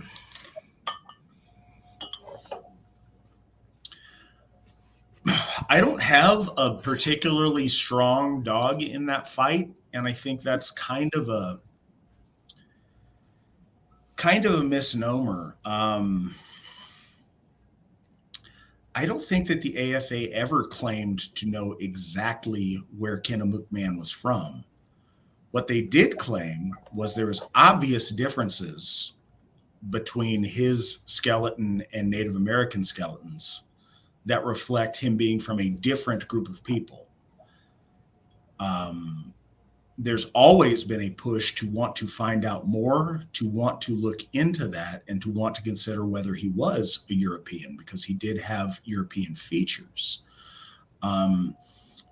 Ancient North Eurasians, the Eur part of Eurasians implies that there is at least a European connection, for better or for worse, on that. And so we know so little of very ancient migratory patterns of people. There is increasing evidence that there were a lot of different people in North America, in the Americas generally, that weren't what would be considered today as Native Americans, that it's really hard to tell. Good night, sweetheart. Yeah, so I mean, I think that's interesting. I think one of the things that is one of our virtues is truth, and we would like to know the right answer. I think the right answer is what's really important, and honoring him in a way that's consistent with the right answer. The best right answer we had at the time was that he wasn't Native American and that his features looked European. So that's what we were going with. I think we're all in support of a correct answer. The trouble is the powers that be in the United States and the political advocacy groups of the time wouldn't let that be the case. They stacked the deck as much as humanly possible to every single skeleton that is pre, 1492 is absolutely an American Indian skeleton, no questions asked, and they refused to, actually and realistically examine the question. There was a number of very shady things done to pollute the scene, to contaminate the remains that they had, to cover up the remains that they had, to try to protect the political narrative that they wanted to be the case. And I think that's the biggest thing the AFA fought against for the time that we fought against it. But I'm unfamiliar with Thomas's stance on that. Your question is the first that I heard that he has a stance on that.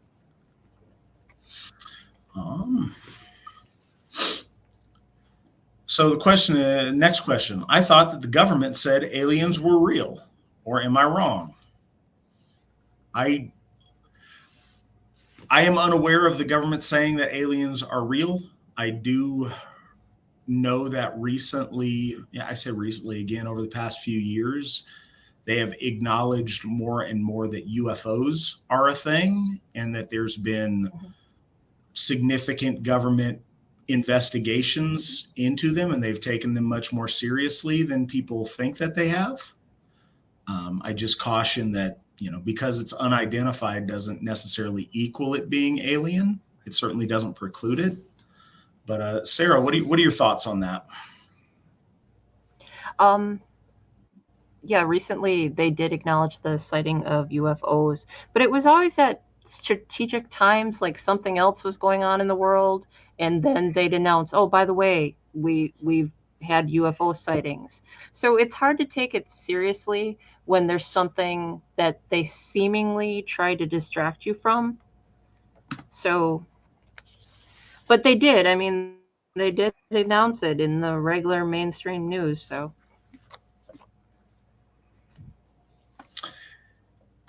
yeah, it's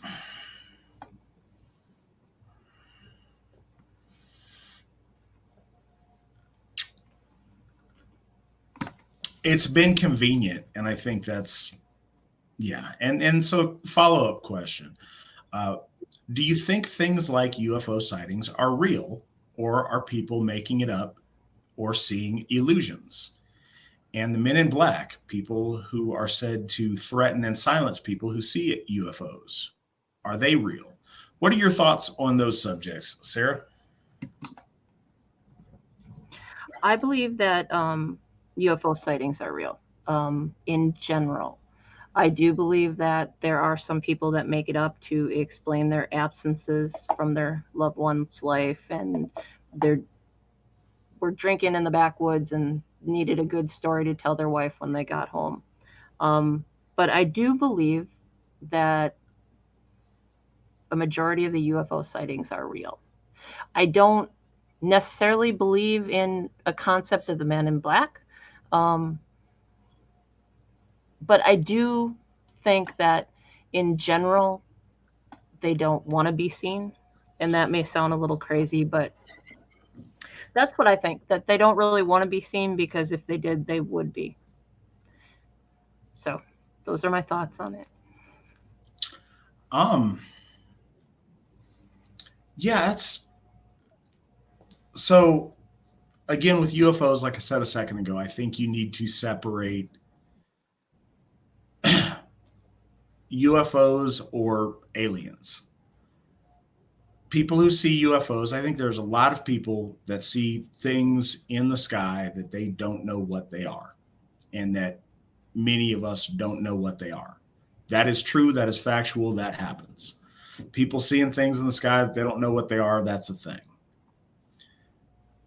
The further conclusion that these things are aliens, or that these things are, the UFO then descends and beams down stuff or abducts them or whatever else. Like I said before, I don't believe those people are telling, I don't believe that what they're describing happened to them, but they believe it 100%, and they are not lying to me. So something happened to them. And I'm very curious what that is. Um, and that's kind of a strange gray area, but I don't think everyone who claims to have had an experience with UFOs or men in black or any of those things, I don't think they're all, I know they are not lying. Many of them are, but they're not all lying. I also can't tell you that any of them are telling me something that actually happened in the way they are describing. But something happened. There's some reason that they're saying the things that they're saying, and I'm very fascinated in what that reason is. And I don't know. I think there is a lot of mystery in the universe yet for us to discover. And I think that is one of those things that is a really, really interesting phenomenon, and it's fascinating. I can't tell you that I believe that aliens are interacting with these people, or that there's this men in black force that goes out and tries to bully people that have these interactions. I can't tell you that that is the case. I can tell you that there probably are elements of the government and other powers that be that try to shut people up, that have stuff that challenges their narrative or the acceptable narrative of what happens. But I don't know if we can put that in the same box.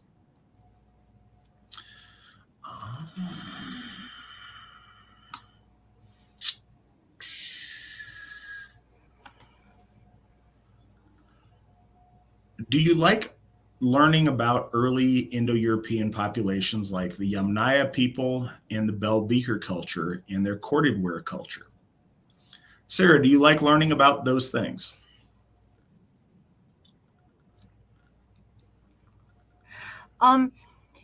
I don't know much about those things, but I like learning, so it does sound like an interesting subject. I like learning about those things too. Um, I think they're really interesting. I have found those particular subjects to be kind of dry and not told in a very exciting way or with enough detail to really get into them. But I think what we can learn from those cultures and their artifacts that we've been able to examine are really are really interesting. I think one of the things that has interested me in those cultures has been their, how they dealt with the dead in terms of ashes and urns.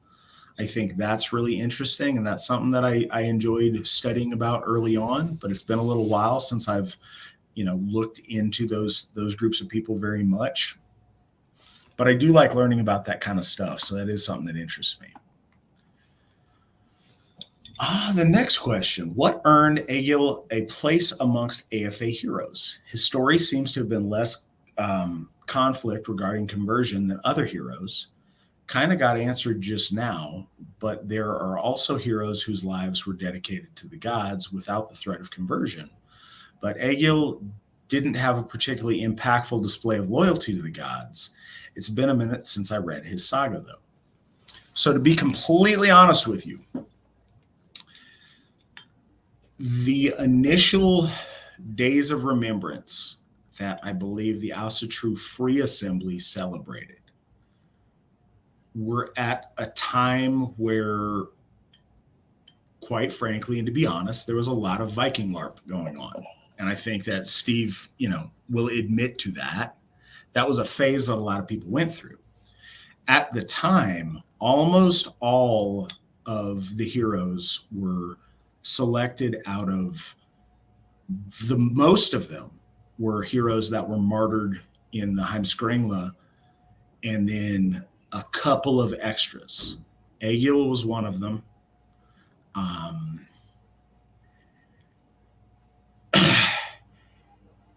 Believe Eric the Red and Leif Erikson were also in that group initially. And it was a lot of just Viking guys from a couple of sagas that they thought were really cool and inspirational at the time. And I think that's what that was. It was important to me to add to that list other people who were known for their devotion to our gods, and to subtract from that list people that ought not be there. Leif Erikson was a Viking, but he also was he himself turned his back on our gods to embrace Christianity and to forsake the gods of his ancestors. That disqualifies him from being celebrated as one of our heroes by our church. Eric the Red was a jerk. He happened to worship Thor, but he was a jerk to everybody. There's very little positive that can be said about the guy. He was booted out of place after place after place because he couldn't get along with anybody, and he was just a jerk to be around. That also is not okay. Egil stayed on the list because he was devoted to the Allfather, and he displayed that at numerous times throughout his life, through his rune mastery, through his use of Berserker Gang, through his poetry. I wouldn't say he was some great champion of the cause of Asatru per se, but he was an Asatruar who that was evident in a lot of the way that he lived his life and he lived a heroic and exciting life, and I didn't think it was appropriate to remove him from the list. So that's how that came to be the way that it is. Do you know any more of the backstory of how the original heroes populated that Asatru Free Assembly list, Sarah? No, actually, I don't. I think at the time, you know, with what they were doing, it made sense to have the more famous ones that had exciting, famous stories be the heroes. But I like the way the list is made up now. Yeah, and you know, there's, again, and I've said this 1,000 times, it's very easy to look back on stuff from the 70s and 80s and find it silly or to criticize or to poke fun or to whatever, but it's what brought us to where we are today. At that time, a lot of resources that we have now weren't available. And at that time, Steve McNallen, Valgard Murray, some of the luminaries of the Asatru Free Assembly were just starting on this road. And one of their big inspirations to start out with was, man, Vikings are cool. Let's celebrate Vikings. Here's some really cool Vikings. Let's celebrate these guys. That's honest. And it may sound silly or childish, but how many of us was that our first foray into being involved in this? Was, man, Vikings are awesome. Let's learn more about that. Wow, Vikings are really cool and did heroic, cool stuff. Let's learn more about that. I mean, I know I was there when I first joined. I think a lot of people start there. I think it's very easy to turn our nose up at it, but I think it is honestly where a lot of us started. And that, you know, that obsession with cool Viking stuff is what brought a lot of our people home to our gods. And I don't disregard that or thumb my nose at that at all. And I think it's important to stop and just appreciate that sometimes. Question, since we're on a UFO binge, what do you think about the German breakaway civilization in Antarctica? There's footage of a Haunebu UFO test flight in 1939 Germany that they flew over Washington in 1952. Sarah, have you gone down the Project High Jump Antarctica breakaway German civilization entrance into the hollow earth rabbit hole? I don't know a lot about it, but I have seen the footage of the UFO going over Washington, D.C., and it looks pretty fake. It looks like early Doctor Who sci-fi fake. So I don't believe in that. I don't believe it happened. I don't either.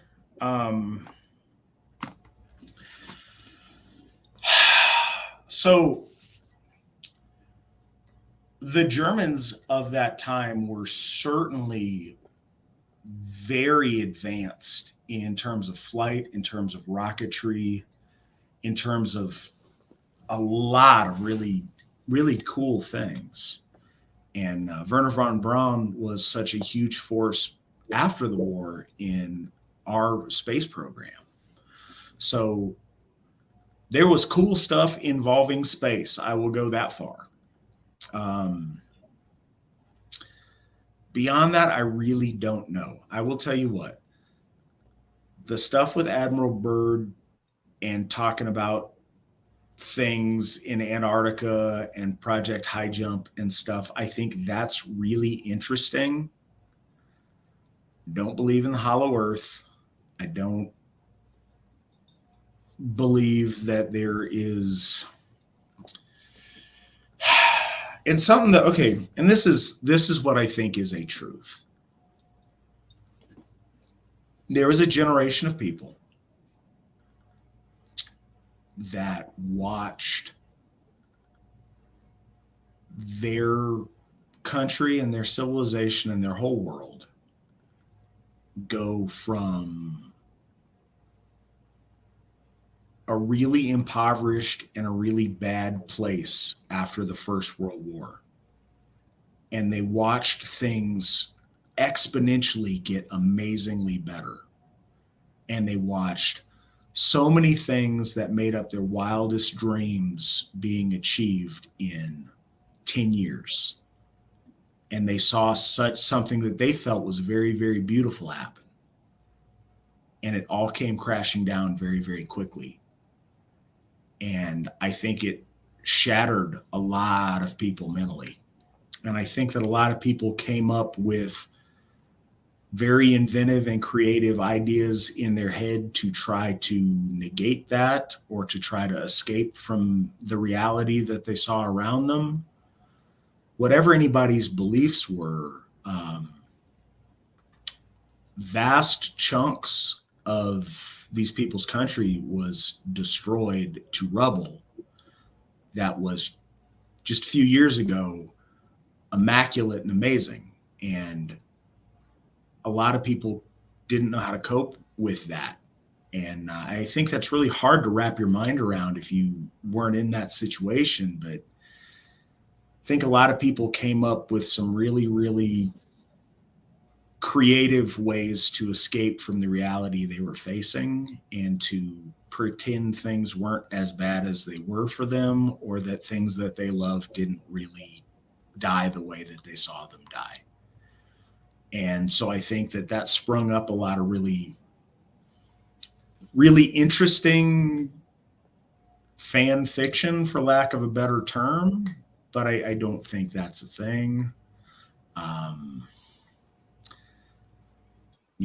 It would take a lot more convincing for me to think any of that has a lot of merit, and I haven't seen a lot of evidence to demonstrate that that's true. Where does the VNS theme song come from? It's a banger. It really is. It's super cool. I had this information handy, and I think that Nick, if he wanted to and was going to do us an awesome favor because he's such a cool guy, could probably pull that up and put it on the screen. We have it listed because that's a condition of our using it in the description of each of these videos, but it's from a, free to use for this kind of thing source. It's a piece called Legionnaire, and it really spoke to me. I really liked it. It captured the theme of kind of the attitude that I wanted this program to have, and I think it's amazing. And Nick could find that information for you. If not, if you send us an email, we could give. Aha, there he goes. There he goes. Didn't let me down, Nick. You're awesome. Thank you. From a gentleman called Scott Buckley, that makes a number of these instrumental pieces for this kind of a thing. But yeah, it's awesome. I absolutely love it. I'm glad you guys like it too. Next question. Operation High Jump actually lost units in Antarctica, and Forrestal was suicides to shut him up. The UFO aliens could be Germans. Thoughts? Again, that is the piece of it that I find really, really interesting. Something happened with Operation High Jump. Something happened. There was something there. Was it the German breakaway? No, because in the last 80 years, we would have seen that'd be a thing. In the last 80 years, we would know about it. That would all come out. It would be a big thing. Was there something there? Something happened, and I don't know what it was. This is what I'm saying about, do I buy into Nazis in Antarctica? No. Do I buy into the Hollow Earth? No. Do I think it was an alien fleet? No. But I know it wasn't nothing. I know it was absolutely something.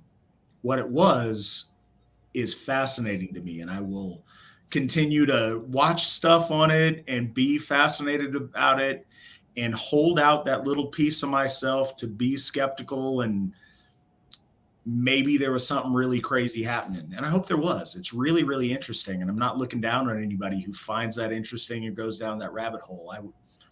You can ask Mandy, because every now and again she'll come up on like suggested YouTube stuff or suggested things based on stuff that I've watched, and she just shakes her head at me, because those are the kind of documentaries that I will, go to sleep watching and not making fun. I am that guy that will watch all that stuff, but I also don't necessarily believe most of it, but I am very intrigued by it. What are your thoughts on Operation High Jump and what they may or may not have found, Sarah? Well, I think it's about what you said, and I don't believe it was Germans in Antarctica. I don't. But I'm inconsistent because I believe Germans are in Argentina. So I don't know. I guess I'm all over the place on it. It's very interesting to think about, but it's also very consuming. And there's a lot of real world stuff. So, I don't know. That's the thing. It's cool. It's certainly interesting. I think, a lot of us would lie if we said that we didn't look into that or didn't find it interesting or didn't watch those things. I think it's really curious. I just think the explanations so far that I've heard are just fanciful beyond anything that makes any sense to me with my understanding of history and geography. And it's like the flat earth thing. I don't believe that. That's nonsense. That's completely ridiculous. I will go so far. That's not true. But it's really interesting to me that some of these people come up with these really out there theories to try to explain it. But that does not meet with the reality that my last, 42 years have shown me in any way, shape, or form. And I've traveled over the pole and I've traveled lots of places, and that's just not how things are. Next question. I don't doubt there are other species in the universe, but tend to agree with Jason Giorgiani that most of the strange things are being perpetuated by a breakaway advanced human civilization. Thoughts? Sarah, do you think in any form there is a breakaway advanced human civilization involved in any of these things?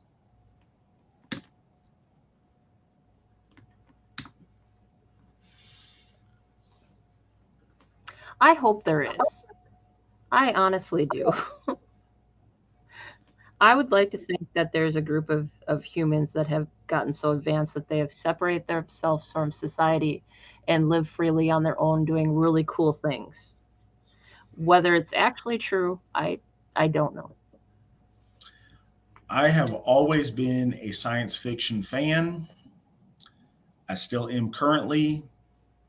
I really like the idea of that being true. I would not bet on that being true at all. I don't see any reason to think that that's true. It's probably not true. I think there are probably some very in the early stages things like that are talked about in different places. I think that there are proto versions that are probably way less exciting than that question implies that may exist in concept or in very, very early stage things. And I think some of that's probably true. But as far as, all the fanciful stuff, I just don't see it as being the case. Question. Von Braun warned against the fake alien invasion as an excuse to form a one world government. I think Egil would have fought against this psyop. Thoughts? Sarah, do you think that if Egill Skallagrímsson were, and it's hilarious, it is who asked the question, but it's also interesting and we're absolutely going to answer it. Do you think that he would be leading the charge against the supposed psyop of trying to convince us there's aliens in order to force a one world government? Yeah, I definitely think he would, because he'd recognize it as not right. I definitely think he would. I don't think that's going to happen, though. I think something else is more plausible. Like a virus that takes over the world, and our governments make it seem worse than it is, and they lock us in our homes to protect us, and they destroy the economies so that we're dependent on the government. And I think that's plausible. No, wait, Sarah, that already But happened. this I was one, there. I'm not sure. I lived through that 3 years ago. Yeah. And I just, for the record, you can ask anybody. I called that immediately. I still stand by that. I want that in the annals of history. If Egill Skallagrímsson was around today, and if he believed that that supposed psyop was actually happening, I think he would absolutely be opposed to any psychological operation that was intended to trick people into the NWO.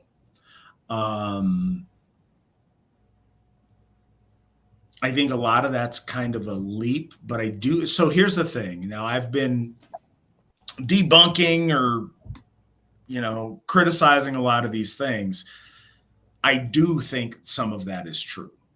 Not that it's a real thing, but that it is in the one world government people's best interest to further the narrative of malevolent aliens, to unite Earth as seeing it as us versus them, as Earth being one people and the aliens being different people. I think that is because I think that's an obvious play. I think a lot of people have talked about it for a really long time. I remember in high school, a friend of mine who, was not racially aware was like, man, all this nonsense, we Earth would just be a peaceful place and we'd all get along. Once we discover aliens, then all that'll be solved and we'll all just be one people against the aliens. So I think a lot of people see that as an eventuality, or if this happened, then that would happen. And I absolutely think that, I think that those folks will use anything that is useful to them to further a narrative of something they'd like. I think it is still so fanciful to most people that is much more likely to be other staged crises, like Sarah mentioned, and like we've seen some of in the last couple of years. Matt, on a previous stream, you seem to have a dislike for Dave Martell. Wasn't he the producer of Stephen McNallen's show, Gods, Folk, and Destiny? He seems like a cool guy. During the time he produced that show, he did seem like a cool guy. But yes, I have an active dislike for Dave Martell because Dave Martell likes to snuggle up to people that have a reputation or that are important in the folkish Asatru scene and get himself into positions of having a bigger platform or a louder microphone than he has, and to use that to, promote his basement celebrity. He's been very detrimental to a lot of folks that he's had interaction with. And I talk disparagingly about the Narana Society because I genuinely stand firmly against the way they approach our faith. But he's also done very wrong by them and caused them a lot of damage, and was ousted from that group that he was a part of for quite some time. He continues to, try to make himself important by standing on the back of other people that have actually made accomplishments. And at the end of the day, he's just kind of a loudmouth. He was an AFA member for a time. We invited him to stuff that was within a half an hour of his house, but he could never, ever, ever trouble himself to actually show up for anything, be it a moot, be it our winter night celebrations, any of the things that we held very, very close to him. he couldn't show up in the real world and be part of those for some very strange reason. But no, I think he's a very bad intentioned person, and I don't think he's a person of high character.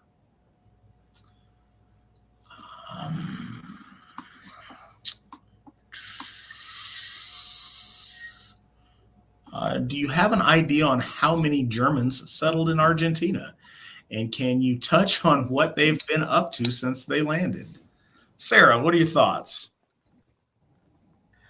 I don't have an actual number, but I mean, the DNA down there does have a good percentage of, at least the people that I've interacted with have a good percentage of German in them. So obviously they've been expanding their ranks while they're down there. So I don't have numbers, and I don't have the inside scoop of what they're working on down there either. So I don't have numbers either, but it's a thing. That's not pretend. Like refugees from Third Reich Germany escaped and settled in South America, quite a few of them. A number of them were very successful in business and a number of things down there. There's a significant German descendant population in that country. That's a thing, and a lot of them went on to lead successful lives down there. I'm certain that they networked with people down there that shared similar political ideologies with them. There's a number of those people in South America. The deviancy that modern media would tell you was the case of fascism or National Socialism of the time is kind of a modern invention. There was a lot of political discussion that was in line with some of those ideas in South America at the time. And so I think that certainly they hooked up with people that had similar ideas to them or similar sympathies and worldviews with them. And a lot of them lived out their life successfully in seclusion in places and amongst people that were favorable to them. And I think that's, a lot of that's historically documented and easily available. As someone who actually did die temporarily, I have felt it necessary to pay special respects to hell. Any suggestions on going about that, or if I even should? Sarah, do you have any thoughts? No, you shouldn't. Hell is considered a part of chaos, and you don't want to invite the chaos into your life. We worship the gods of order. So I guess in that situation, I would pay respects to your ancestors and to the seer that we're watching out for you, but not hell. So there is all right. Most people are against interacting with hell more than is necessary. More than is necessary. A lot of people feel that hell is, as Sarah said, associated with forces of chaos, and that's not typically where we direct our attention. It's one of those things, and I think I may be an outlier in this. I think that we don't see the same. I don't think we see a chaotic malevolence there. I think that she has a function. I think that the underworld is her responsibility to tend, and we see her treating Balder with honor and entertaining him in state when he had his time with her.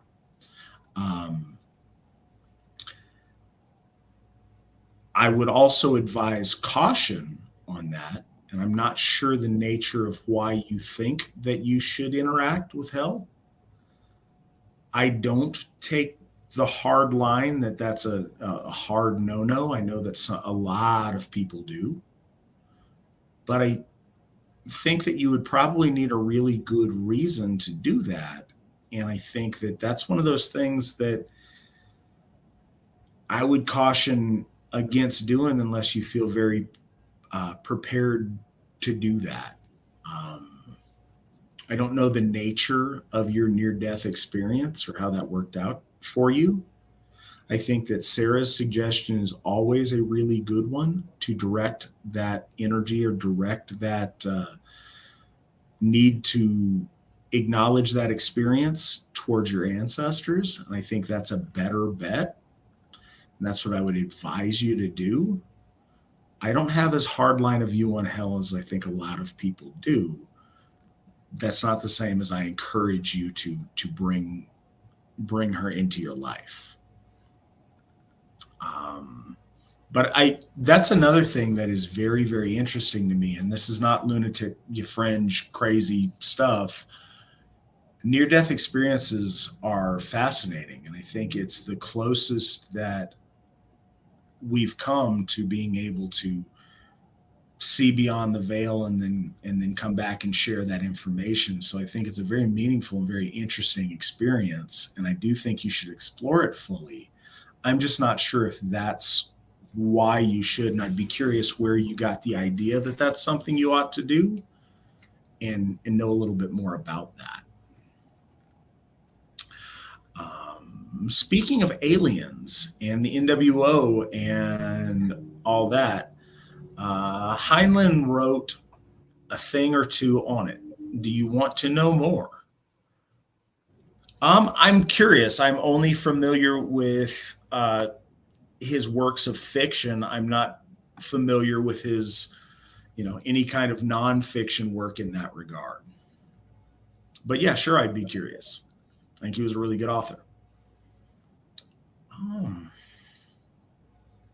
Okay, this is the first I've seen of this. I'm not sure where it was, and I'm sorry that we've kept it to, yes, it's over on Entropy. It couldn't have been that long ago because I have been checking it. We do have a monetized contribution question / comment.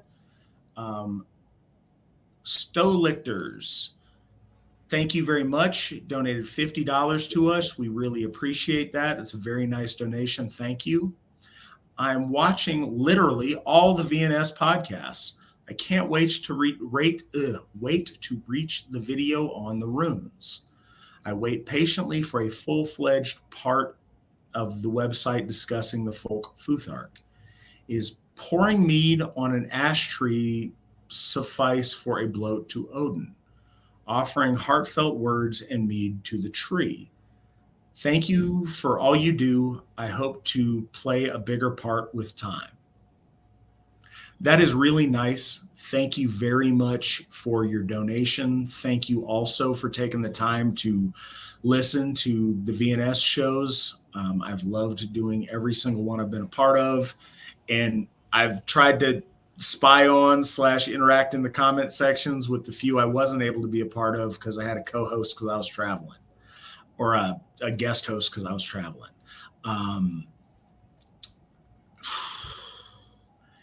First, yes, the point is that you are reaching out honestly and from the heart to interact with one of our gods and making an offering. I think that a lot of people, if they don't have an altar set aside or they don't have a horg set aside in their yard, the default after that is to give that offering to a tree. I don't know why that is. I think that's kind of a natural thing for folks to do. I think that's something our people have always done. And I think it's something that, left to their own devices, if people don't know any better, that's what they end up doing. So I don't think that's a bad thing at all. There's no way for you to reach out and hand it to Odin himself. So the best thing that you're doing is picking a special place and with intention pouring it out there. And at the end of the day, I don't think, Valhalla is not running short of mead. The offering that you make with the mead that is the point. The energy that you put into it and the pieces of yourself and your heart that you put into it, that's what matters. And I have to believe that the All-Father looks favorably upon that, and that that's a good offering and a great way to do it. I know that's what I've done many, many times. I certainly know that's what most all of us do when we start out. And I think that's absolutely perfect. And I commend you on actually going out there and doing that. The biggest thing, the hardest journey for so many people is that journey from the couch to the door. We could, and many, many people do, spend their whole lives intellectualizing and thinking what they should do and what it would be like if they did and how this ought to be. And they never actually do. They never actually participate. They never actually engage in the gift cycle. You have engaged in the gift cycle, and that is the first step. And congratulations for doing that. I think that's a really good thing.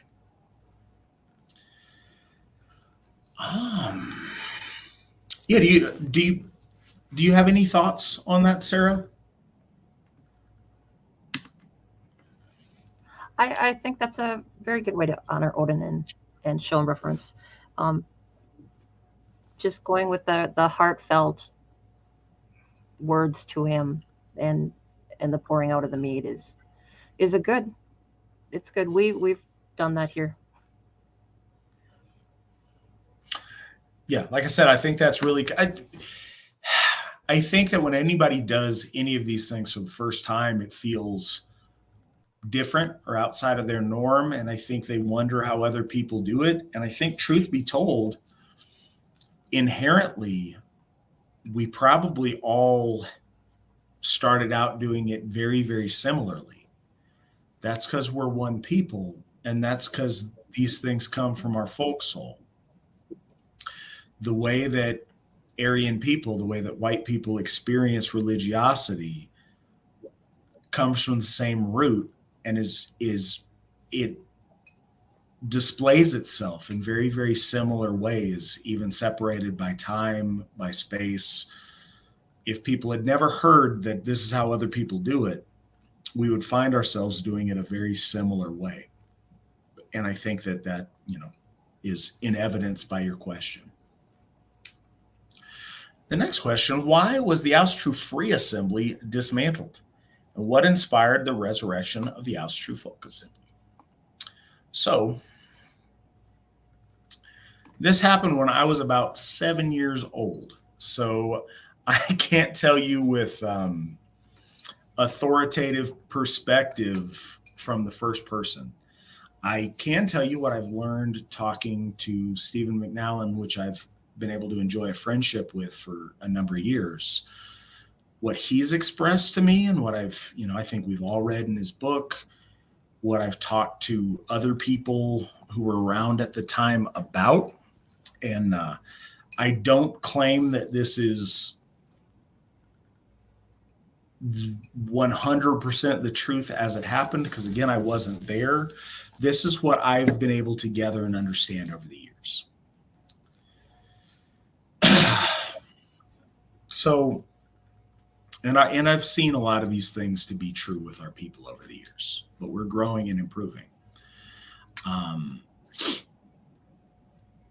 Everybody, my understanding is that our people got really upset over anything involving money or anything involving Steve McNallen being compensated in any way for any of the things he was doing in running the Asatru Free Assembly. Yet he needed to spend a vast amount of his personal time doing it without the help of other people who didn't want to help and volunteer. But when he suggested that he made any kind of financial money off of it, everyone turned on him and got bitter and grumpy about it. And I've seen that. So he found himself doing all of the work, but being criticized every time he wanted to be compensated every time he wanted to, make any money off of it, every time he wanted to, anything that was perceived as him wanting to be special or him wanting to make any money or be the guy in charge, everyone got mad and had this egalitarian thing, yet they wanted Steve to do all of the work. And I say that not disparaging any of our elders who are part of that group. I'm not saying that I think that that's very much how Steve felt. Again, I wasn't there. And that's the impression that I got. Please don't hold him accountable for these things I'm saying. This is just the impression that I got. So if I'm misrepresenting it, please put that all on me. What also seems to be the case as far as the founding of the Asatru Folk Assembly. So Steve was very disheartened by that, is my understanding.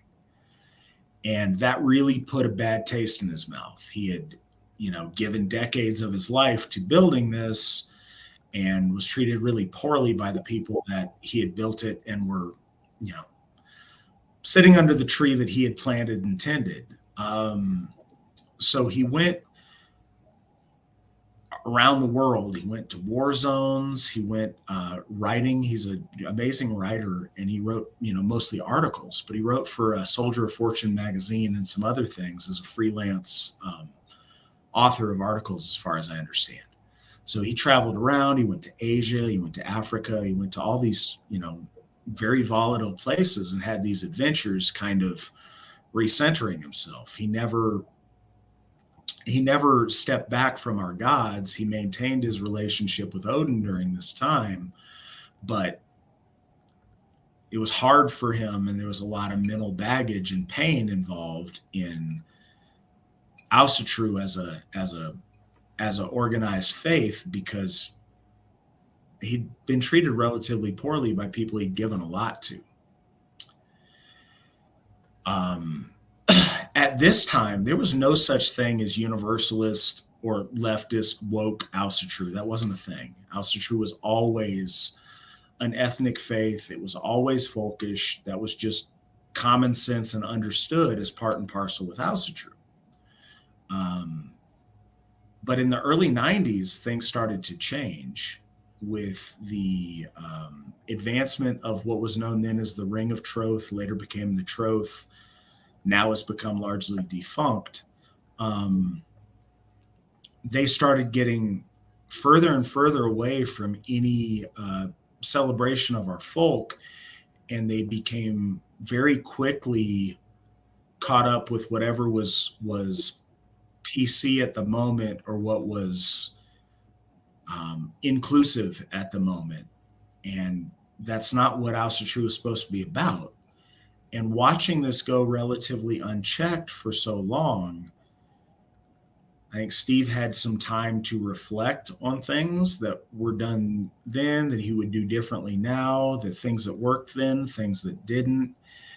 And he wanted to start some things up again. And the first step was restarting issuing the Runestone. And all of the old editions of the Runestone, certainly all the ones we've been able to find, are in our library section on the Asatru, runestone.org. We have a library section that has digitized or, copied and scanned in versions of the Runestones as much as we've been able to recover. But that was a publication that he did for a long time, and he stopped for a period. And in the early 90s, he started again. And he started, and Sheila helped him with it, and they discussed with themselves and intimate friends of theirs and whatever. And over that Yule period, and this is why you'll find a different reckoning of the foundation date of the Asatru Folk Assembly. In the Runestone, you'll see like the December issue of 1994 says, we're gonna start this new thing. We're gonna start the Asatru Folk Assembly. And then in January, or whatever the first issue is of 1995, you see, we have started. This has happened. So in that Yule period was when this became a thing. I call it New Year's Day in 1995 is what we're going with. But yeah, there was a need to reassert Folkish Asatru and to kind of take back a role in steering Folkish Asatru. And over the next, I would say 10 years, the AFA went from just a group of people who would meet in California to the leading voice in Folkish Asatru, to where now it is Folkish Asatru. And so that's what I've seen on that. Sarah, do you have anything to add on that? Or is there anything that you saw from your perspective over your time being Asatru? No. Steve covers it in his book, though. Mm-hmm. So if anybody wanted to know more on the subject and what happened and what he did in between and the reasons he came back, you could read his book that I'm sure Nick has a link to. We keep testing Nick today, and he keeps coming out on top. So I appreciate that. There we go.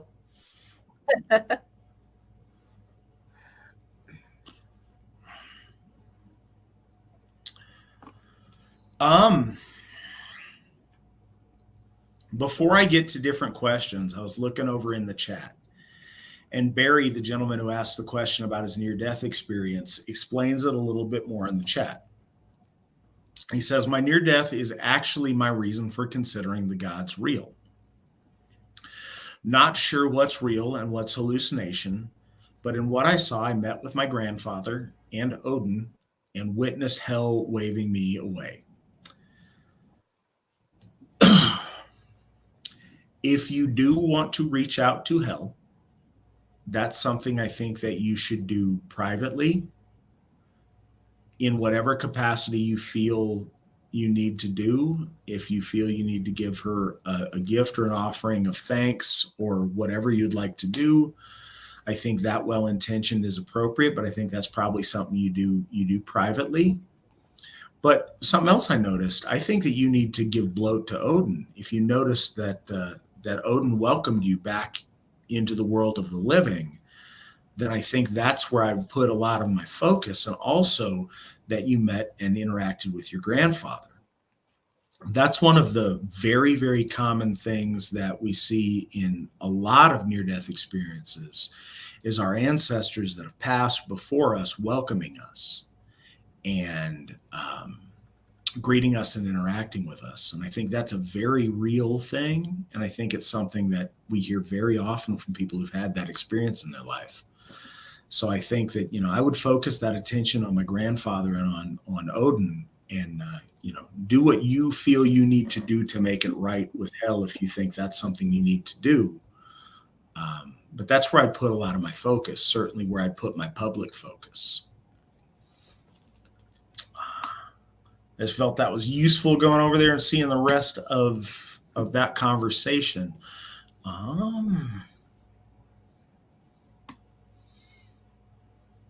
Our next question. Are there AFA members in South America? Is the AFA site and other things in other languages like Spanish? If not, could that help increase members since not all of them speak English? So there's a couple questions there. Are there AFA members in South America? Yes, there are. Mm-hmm. Not nearly as many as I would like, unfortunately, but there are AFA members in South America. We currently have 2 AFA members in South America.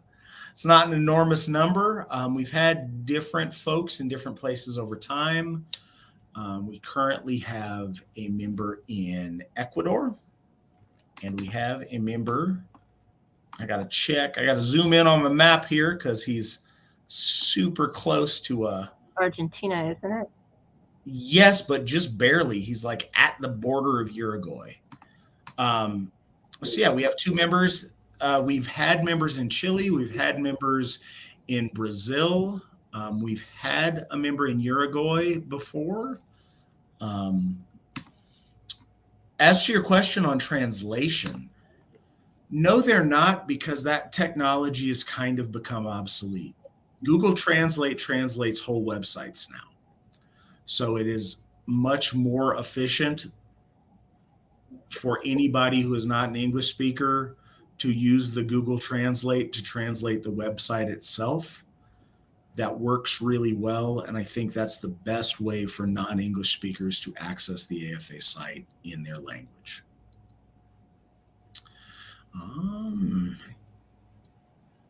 In regards to the Alvismal, would Thor protecting his daughter from a dwarf be a lesson on fathers making sure their daughters don't end up with someone outside the folk? Absolutely, I think that it could. Yes, I think I don't think necessarily that was the intention of it. I think it was, them not approving of the match and it being a not suitable match. That is absolutely, I think, an appropriate lesson to learn from it or way to apply it. What do you think, Sarah? I think it's definitely an example of a father wanting the best for his daughter and her future.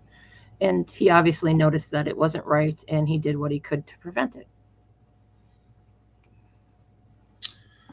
There you go. And I think you can extend that to any poor relationship choice that your daughter might find herself in.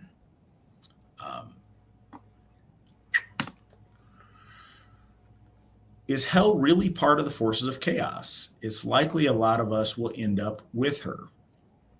I don't think that inevitability is the measure of that or not. I do think that a lot of us will pass through her realm, and I think that being respectful is certainly appropriate. I know that a lot of people certainly put her in that camp, or at least outside of the shining Aesir in Asgard.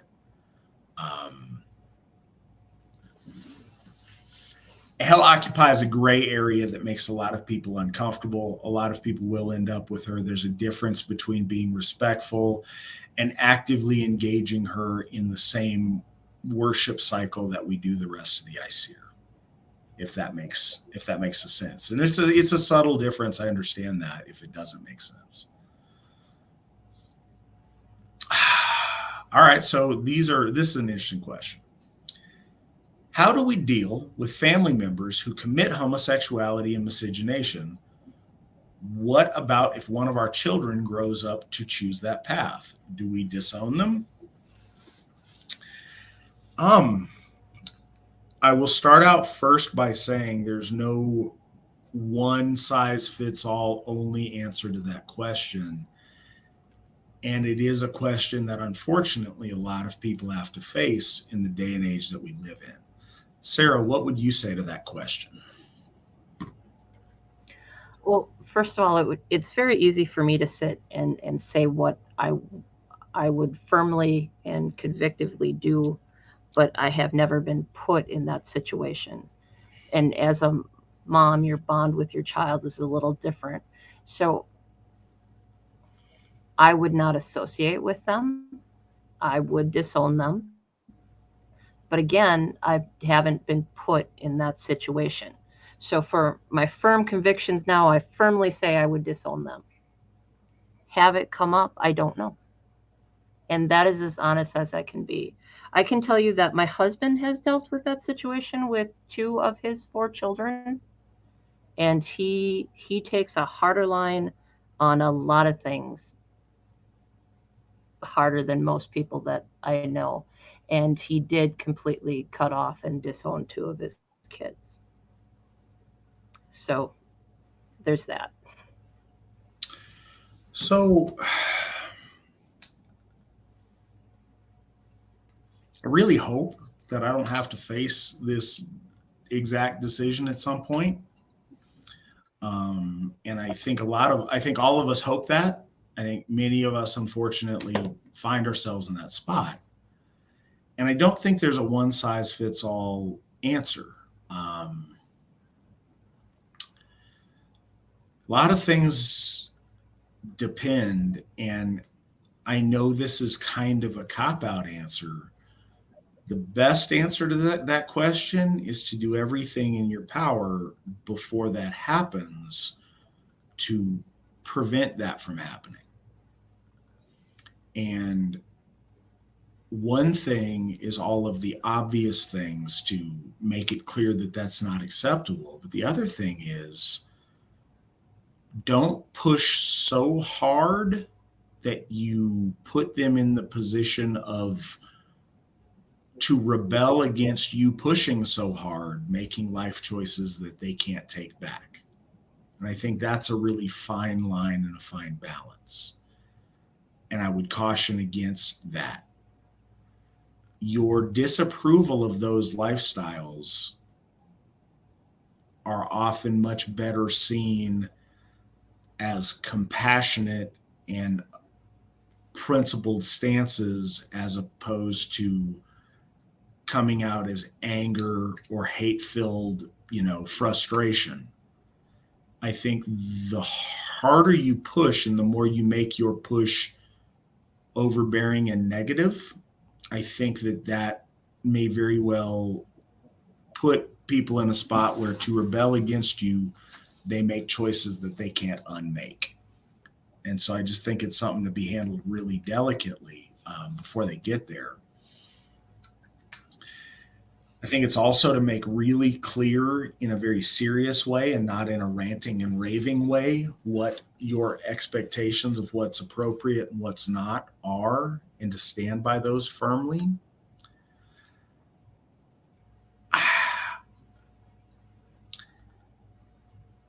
If at the very least, what I think is if you have a child who has chosen to do those things and be involved in those things, you isolate that and you don't bring that around the rest of us.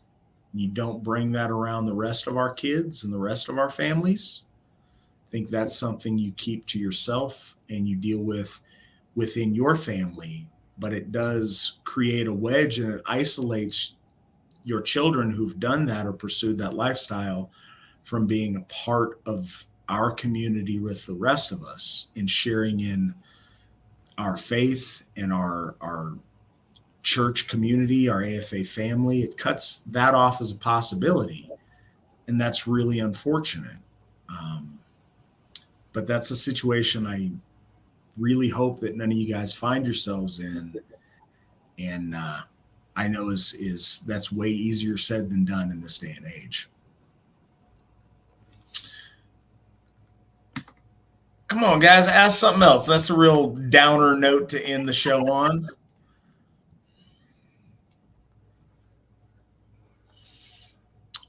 I see another question in the chat. What exactly was the Viking Brotherhood? Was it a small group of people? Was it a recognized organization? It was both of those things.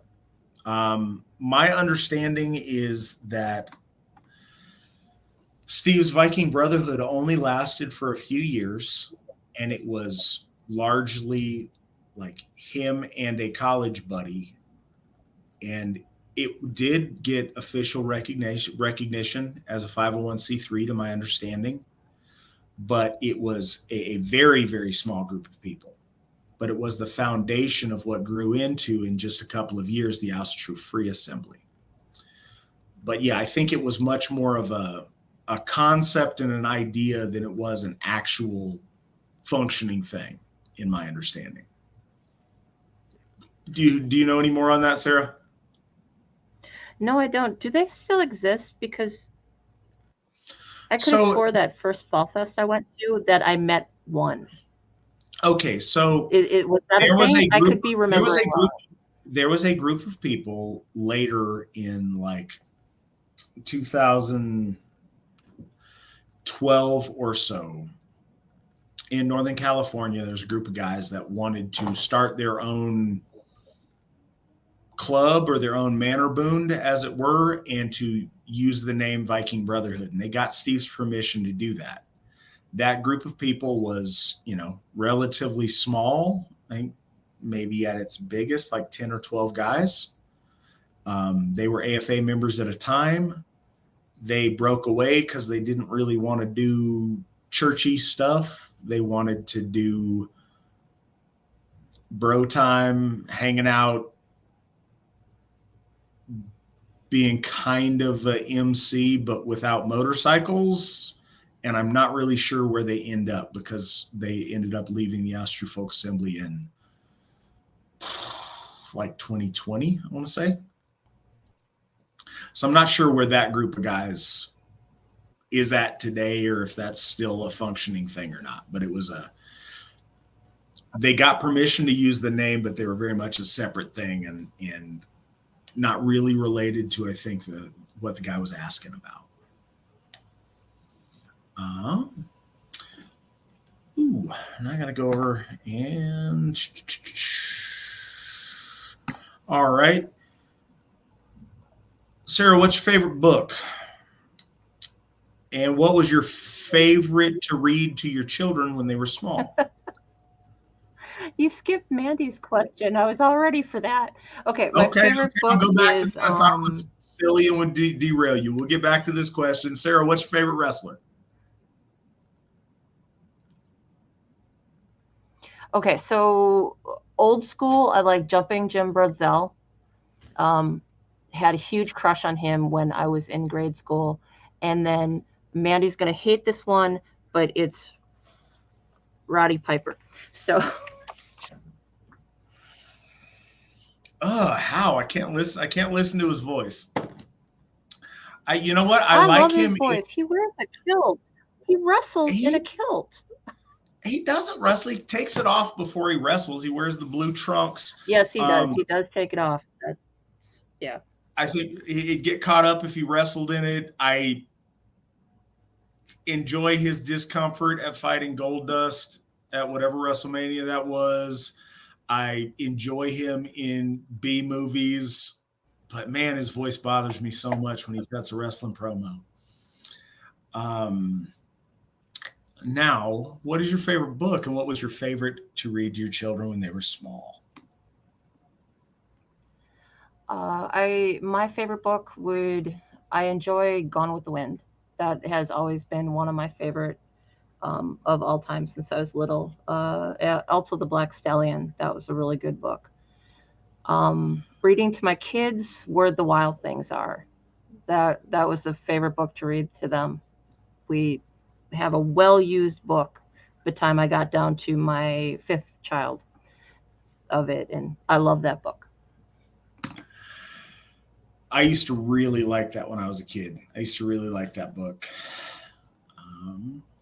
Question, will there be a Hoff on Mars? If white people colonize Mars, then yes, there will be a Hoff on Mars. I'm not sure if that's something we're going to do or not. I think there's a lot of distance between here and there on the plausibility of that. There's many a slip twixt a cup and a lip. But if that happens, then yes, we would love to have a Hoff on Mars. It'd be fantastic. Do you think it's better to live in the country instead of the city? I know y'all don't use the term pagan or heathen, but they seem to mean country dweller. All right, what are your thoughts on that, Sarah? I think it depends on, well, it's obviously a personal choice too, but cities, especially if they're small towns, they're not really that bad. But a country would be nice to have a lot of land also, but I like small town living. I really like that. I couldn't live in a bigger town like Milwaukee or Madison. I can barely breathe when I drive through those places. They're just not for me. So I think it's a personal choice, and you go with what's right for you. So I think that it's based on situation. When you talk about terms like pagan and heathen, they came about when the major population centers of the area they came about in were already converted and were the focal point of the Christianity of the time. From Rome, seeing the pagan other people or the heathens out in the heath makes a lot of sense. But if you take it back 300 years from that period, Rome was 100% pagan. The greatest cities in the world, Rome and Constantinople were, or I guess at the time, that's ahistorical. Rome and Byzantium, Rome, and they were pagan. All of the big cities of the time. Athens was pagan. Sparta was pagan. Alexandria was pagan. So I think that depends on what time you live in. In the world we live in today in the West, with all of the terrible degeneracy, it's magnified in cities. It's lessened when you can find smaller, more down home, to use the expression, places out in the country and small towns. But I think that's a function of the world we live in. If we as a people reclaimed our birthright, reclaimed our faith, and celebrated our faith, and built glorious cities where Asatru was celebrated and honored, I don't think that living in a city would be bad then. I think it all depends on the context. As it is now, I think living in smaller areas that are close to decent size, cities that have the amenities you want is probably your best bet as a compromise between the two. So you have the things from the cities that you want, but you also don't have to be mired in the degeneracy that we see there. But again, it all depends on time and place, and not every city is created equal, and neither is every place out in the sticks.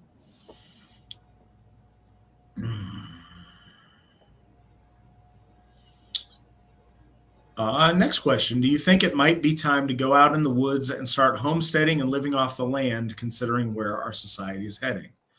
No, I do not. I absolutely don't.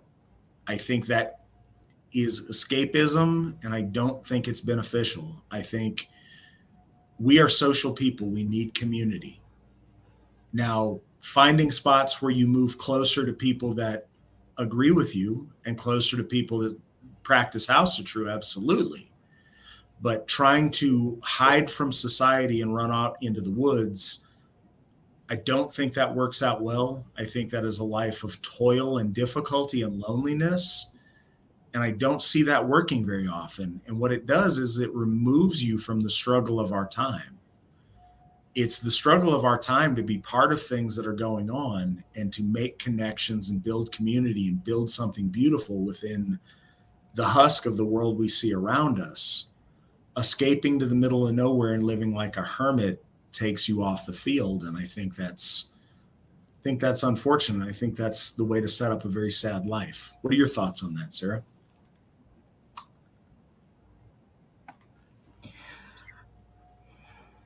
I think if you are going to do it with a group of people, similar to what the plan is for Sigerheim, kind of, and then what they're doing in Montana by Tyler, I think it's a good idea because you still have those connections and you're all working together and you're all on the same page, growing together. It takes a lot to do, and not everyone is built for that, and not everybody wants that in their life. So if that's your thing, that's what you want to do, you're still going to be connected to people in some way, that's great. Do it. I'll visit you. Yeah, if that's your dream, go for it. I mean, I don't recommend it. And I think that what Sarah says, the idea of doing that with a group of people, what Tyler's doing up in Montana, he's still around other humans, and he's trying to bring his friends out there with him to build something that he's doing. And that's kind of the dream of Sigerheim. We're outside of, we're not in a major metropolitan area. We've got a small town close to us. The more people, the more AFA people we can move into that county, the more we can build our own village, our own community there. but we're also close enough within half an hour or so of, towns that are big enough that have all the amenities and all the things we want. You don't want to, traveling, time only goes one direction in our existence. And you can't escape modernity. You can't turn back the clock. How you shape the world that you're in, how you deal with the things that present themselves is all that it is for you to do. And trying to build something special, I just think that the more remote you are, the less likely you are to have that community. And our people need community. We need each other. The other thing is, and Sarah mentioned this too, is most people ain't about that life. Most people who talk about spending sun up to sundown, hewing logs and slopping the hogs and doing the homestead life, it's a lot more work than most people think that it is. Some people are cut out for it, but I don't think that that's the best way to go for the majority of folks. Our next question, who else is coming to our annual Feast of the Einherjar? I'm excited to attend and meet our founder. That's going to be held in South Dakota, and I think Nick will probably put something up for us. But yeah, who else is going to attend that? If you want to attend that, November 10th through the 12th in South Dakota, you should reach out to your local folk builder. They can get you all set up. I am planning to attend that, so I'd love to see you guys. It'll be a really good event. What are some based films and books other than Conan? I really don't have any off the top of my head. Sarah, do you have any suggestions on based films and books? I recently watched a film called Red Bad, based on obviously the ruler that we have a Remembrance Day for.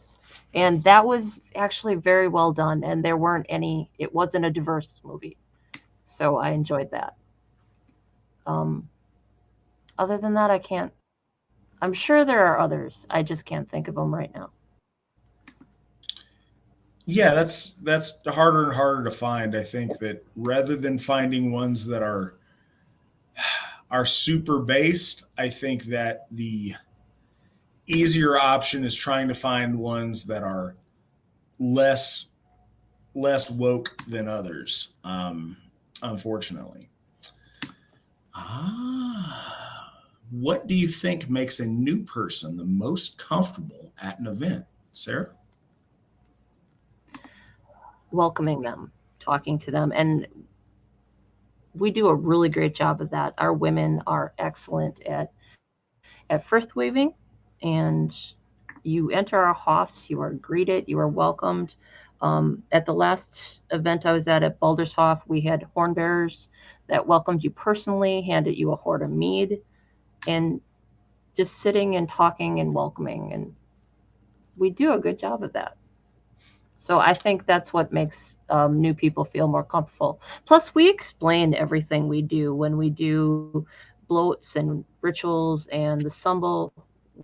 We explain it. We just don't expect them to know. And I think that makes people feel more comfortable with what's going on around them too. What Sarah said. Honestly, I think that our ladies certainly lead the way in that. They do a great job of that. I think trying to find a way to encapsulate it, because it's not any one thing.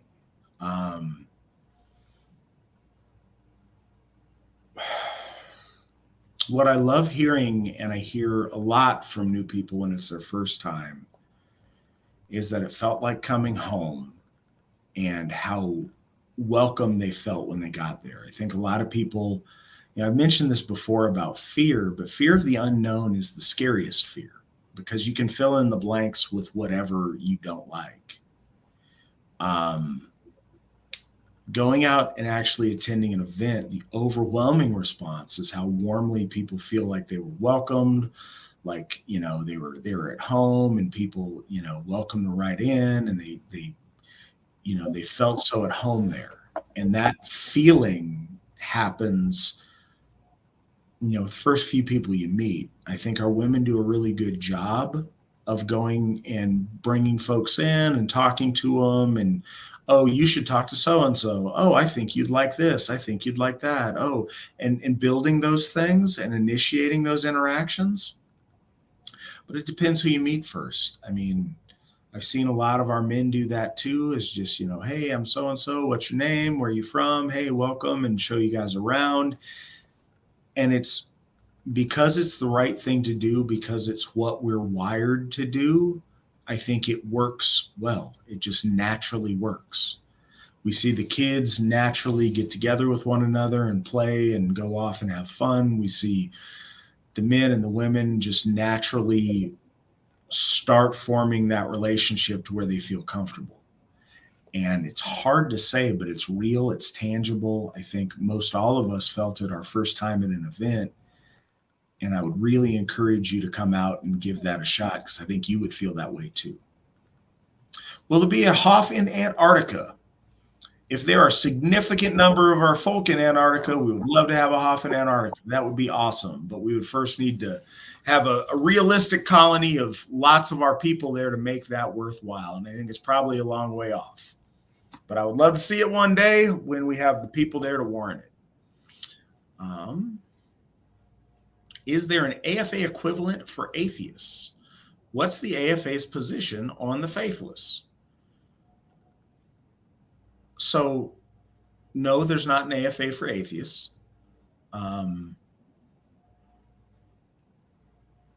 For position on the faithless, I don't know quite how to answer that question. By our existence, our position is that the faithless are wrong. They are wrong because we know that our gods are real and exist. But that said, I think the biggest position that I have on the faithless, that we have on the faithless, we don't demand your immediate and full-throated pious devotion to our gods. What we would really like, and what I would very much encourage, is for people to have an open mind and an open heart, and to make an honest attempt to connect with our gods. If that doesn't work out to your satisfaction and you remain faithless, so be it. But I think there's a very good possibility that if you truly have an open mind and an open heart and you reach out, our gods, your ancestors, will reach back and something really special can happen in your life. So our position is to encourage people to be open and genuinely make the effort to try to take the first step in engaging that gift cycle and see what happens. And I think if it's done openly and honestly, you might be very surprised at the benefits that happen in your life.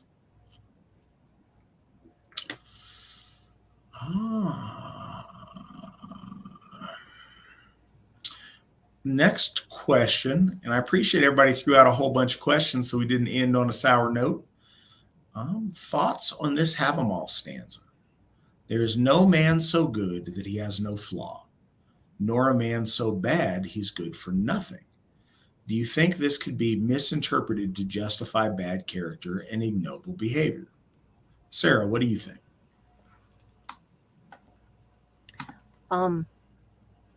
I'm sure it could be misinterpreted to do that, but I think that what it's actually saying is not everyone has their flaws, that there is no man that is totally perfect, and there is no person that may seem bad that doesn't have something about them that's redeemable and can be changed.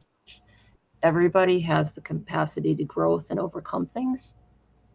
And to me, that's what that would be saying. There you can find good in almost anyone, and there is very few things that can't be redeemed from and find growth and frith again. Yeah, I agree with you on that. People are bad people, or people who are engaging in bad behavior are going to reach out and grasp anything they can to justify their stuff.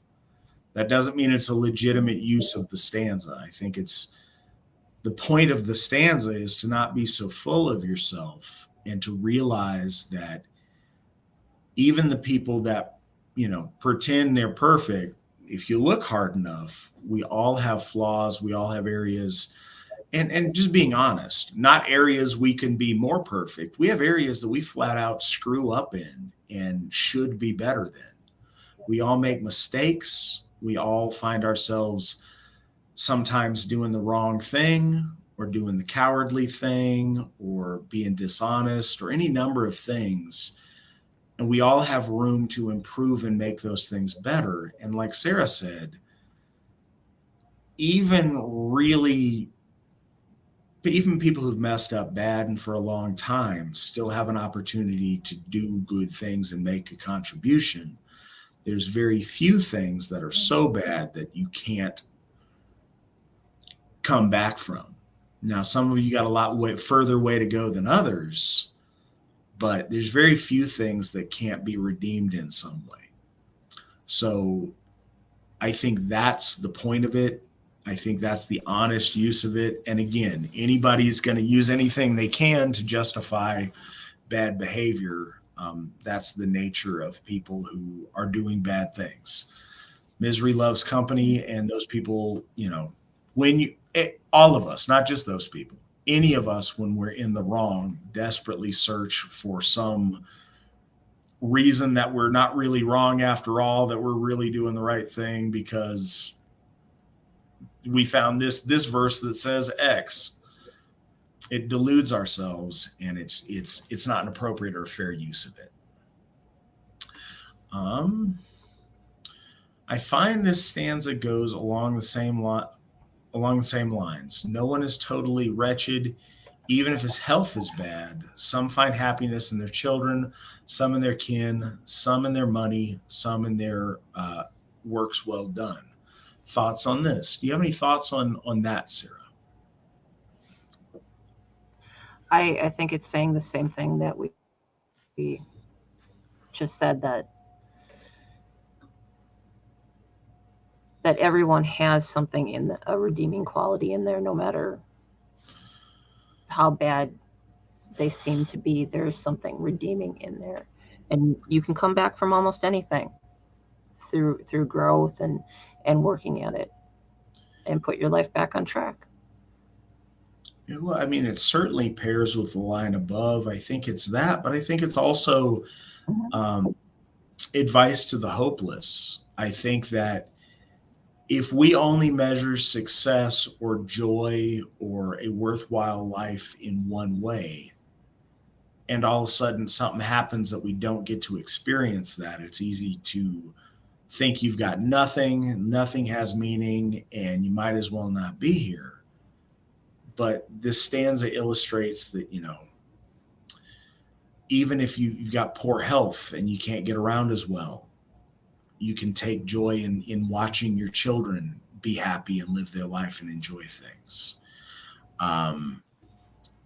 Some people can rejoice in the deeds they've done. Maybe they find themselves poor at the end of their lives, or they don't have family, but they've done great things. Well, you can celebrate that, and you can take hope from that. Maybe you haven't done any of those things, but you've amassed a fortune that you can pass on to your children so they won't have to struggle, so they can start out ahead in life. That's valuable too. There's a lot of ways to measure value, and not to get caught up in just one way of measuring it. We all have deficiencies. It reminds me of another stanza that talks about how, even the crippled can tend the fire. All these people who are disabled in different ways still have ways they can contribute, but the dead man can do nothing. There's nothing that the guy who's dead can do to contribute anymore in this world. So it's important to take advantage of what you have instead of worrying about what you don't have. And I think that's kind of an important thing that points out. Thoughts on white nationalist Christians who claim that Christianity is the right religion for Europeans because Christianity prevailed in Europe and paganism failed. What are your thoughts on that, Sarah? They're wrong. Obviously, paganism didn't fail because we're still here. Christianity didn't win. It set it back a little. It made things secretive for a while, but it still got passed. Asatru still got passed down from our ancestors, from word of mouth, from books. So it didn't fail. It's still here. It's still going. Christianity didn't win. And they're just wrong.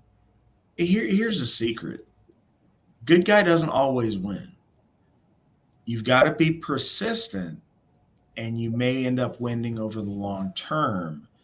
The exact same people who say that about Christianity champion political systems and countries that didn't win in the conflicts that they were in. So I think that the logic is inconsistent. I think things are right because they're right.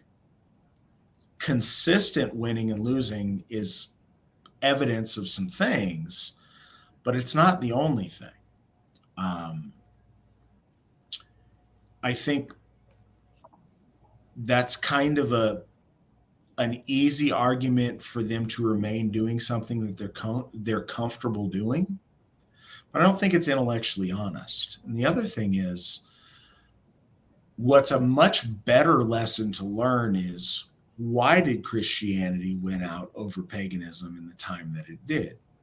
And that answer may be different in different countries and different places, but learning that strategically and tactically and applying that to our future is a valuable thing to learn. You learn a lot more, and we celebrate victory on this program, absolutely, but you learn a lot more from defeats and setbacks than you do from successes. And I've learned that in my life. Learned that from fights I've been in. You know, I can tell cool stories about fights that I've won, and that's awesome. But I learned from the fights that I didn't win or when I didn't come out on top. Now, I was lucky the times I was in fights, I was bouncing and I had a team of 13 guys.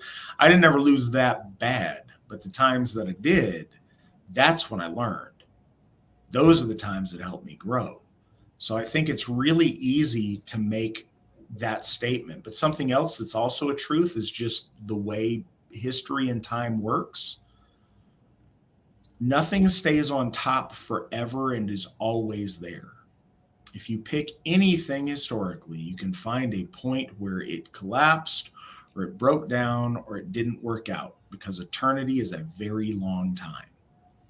I think it's very arrogant to suggest that Christianity is the way to go because Christianity was cool for 1,500 years.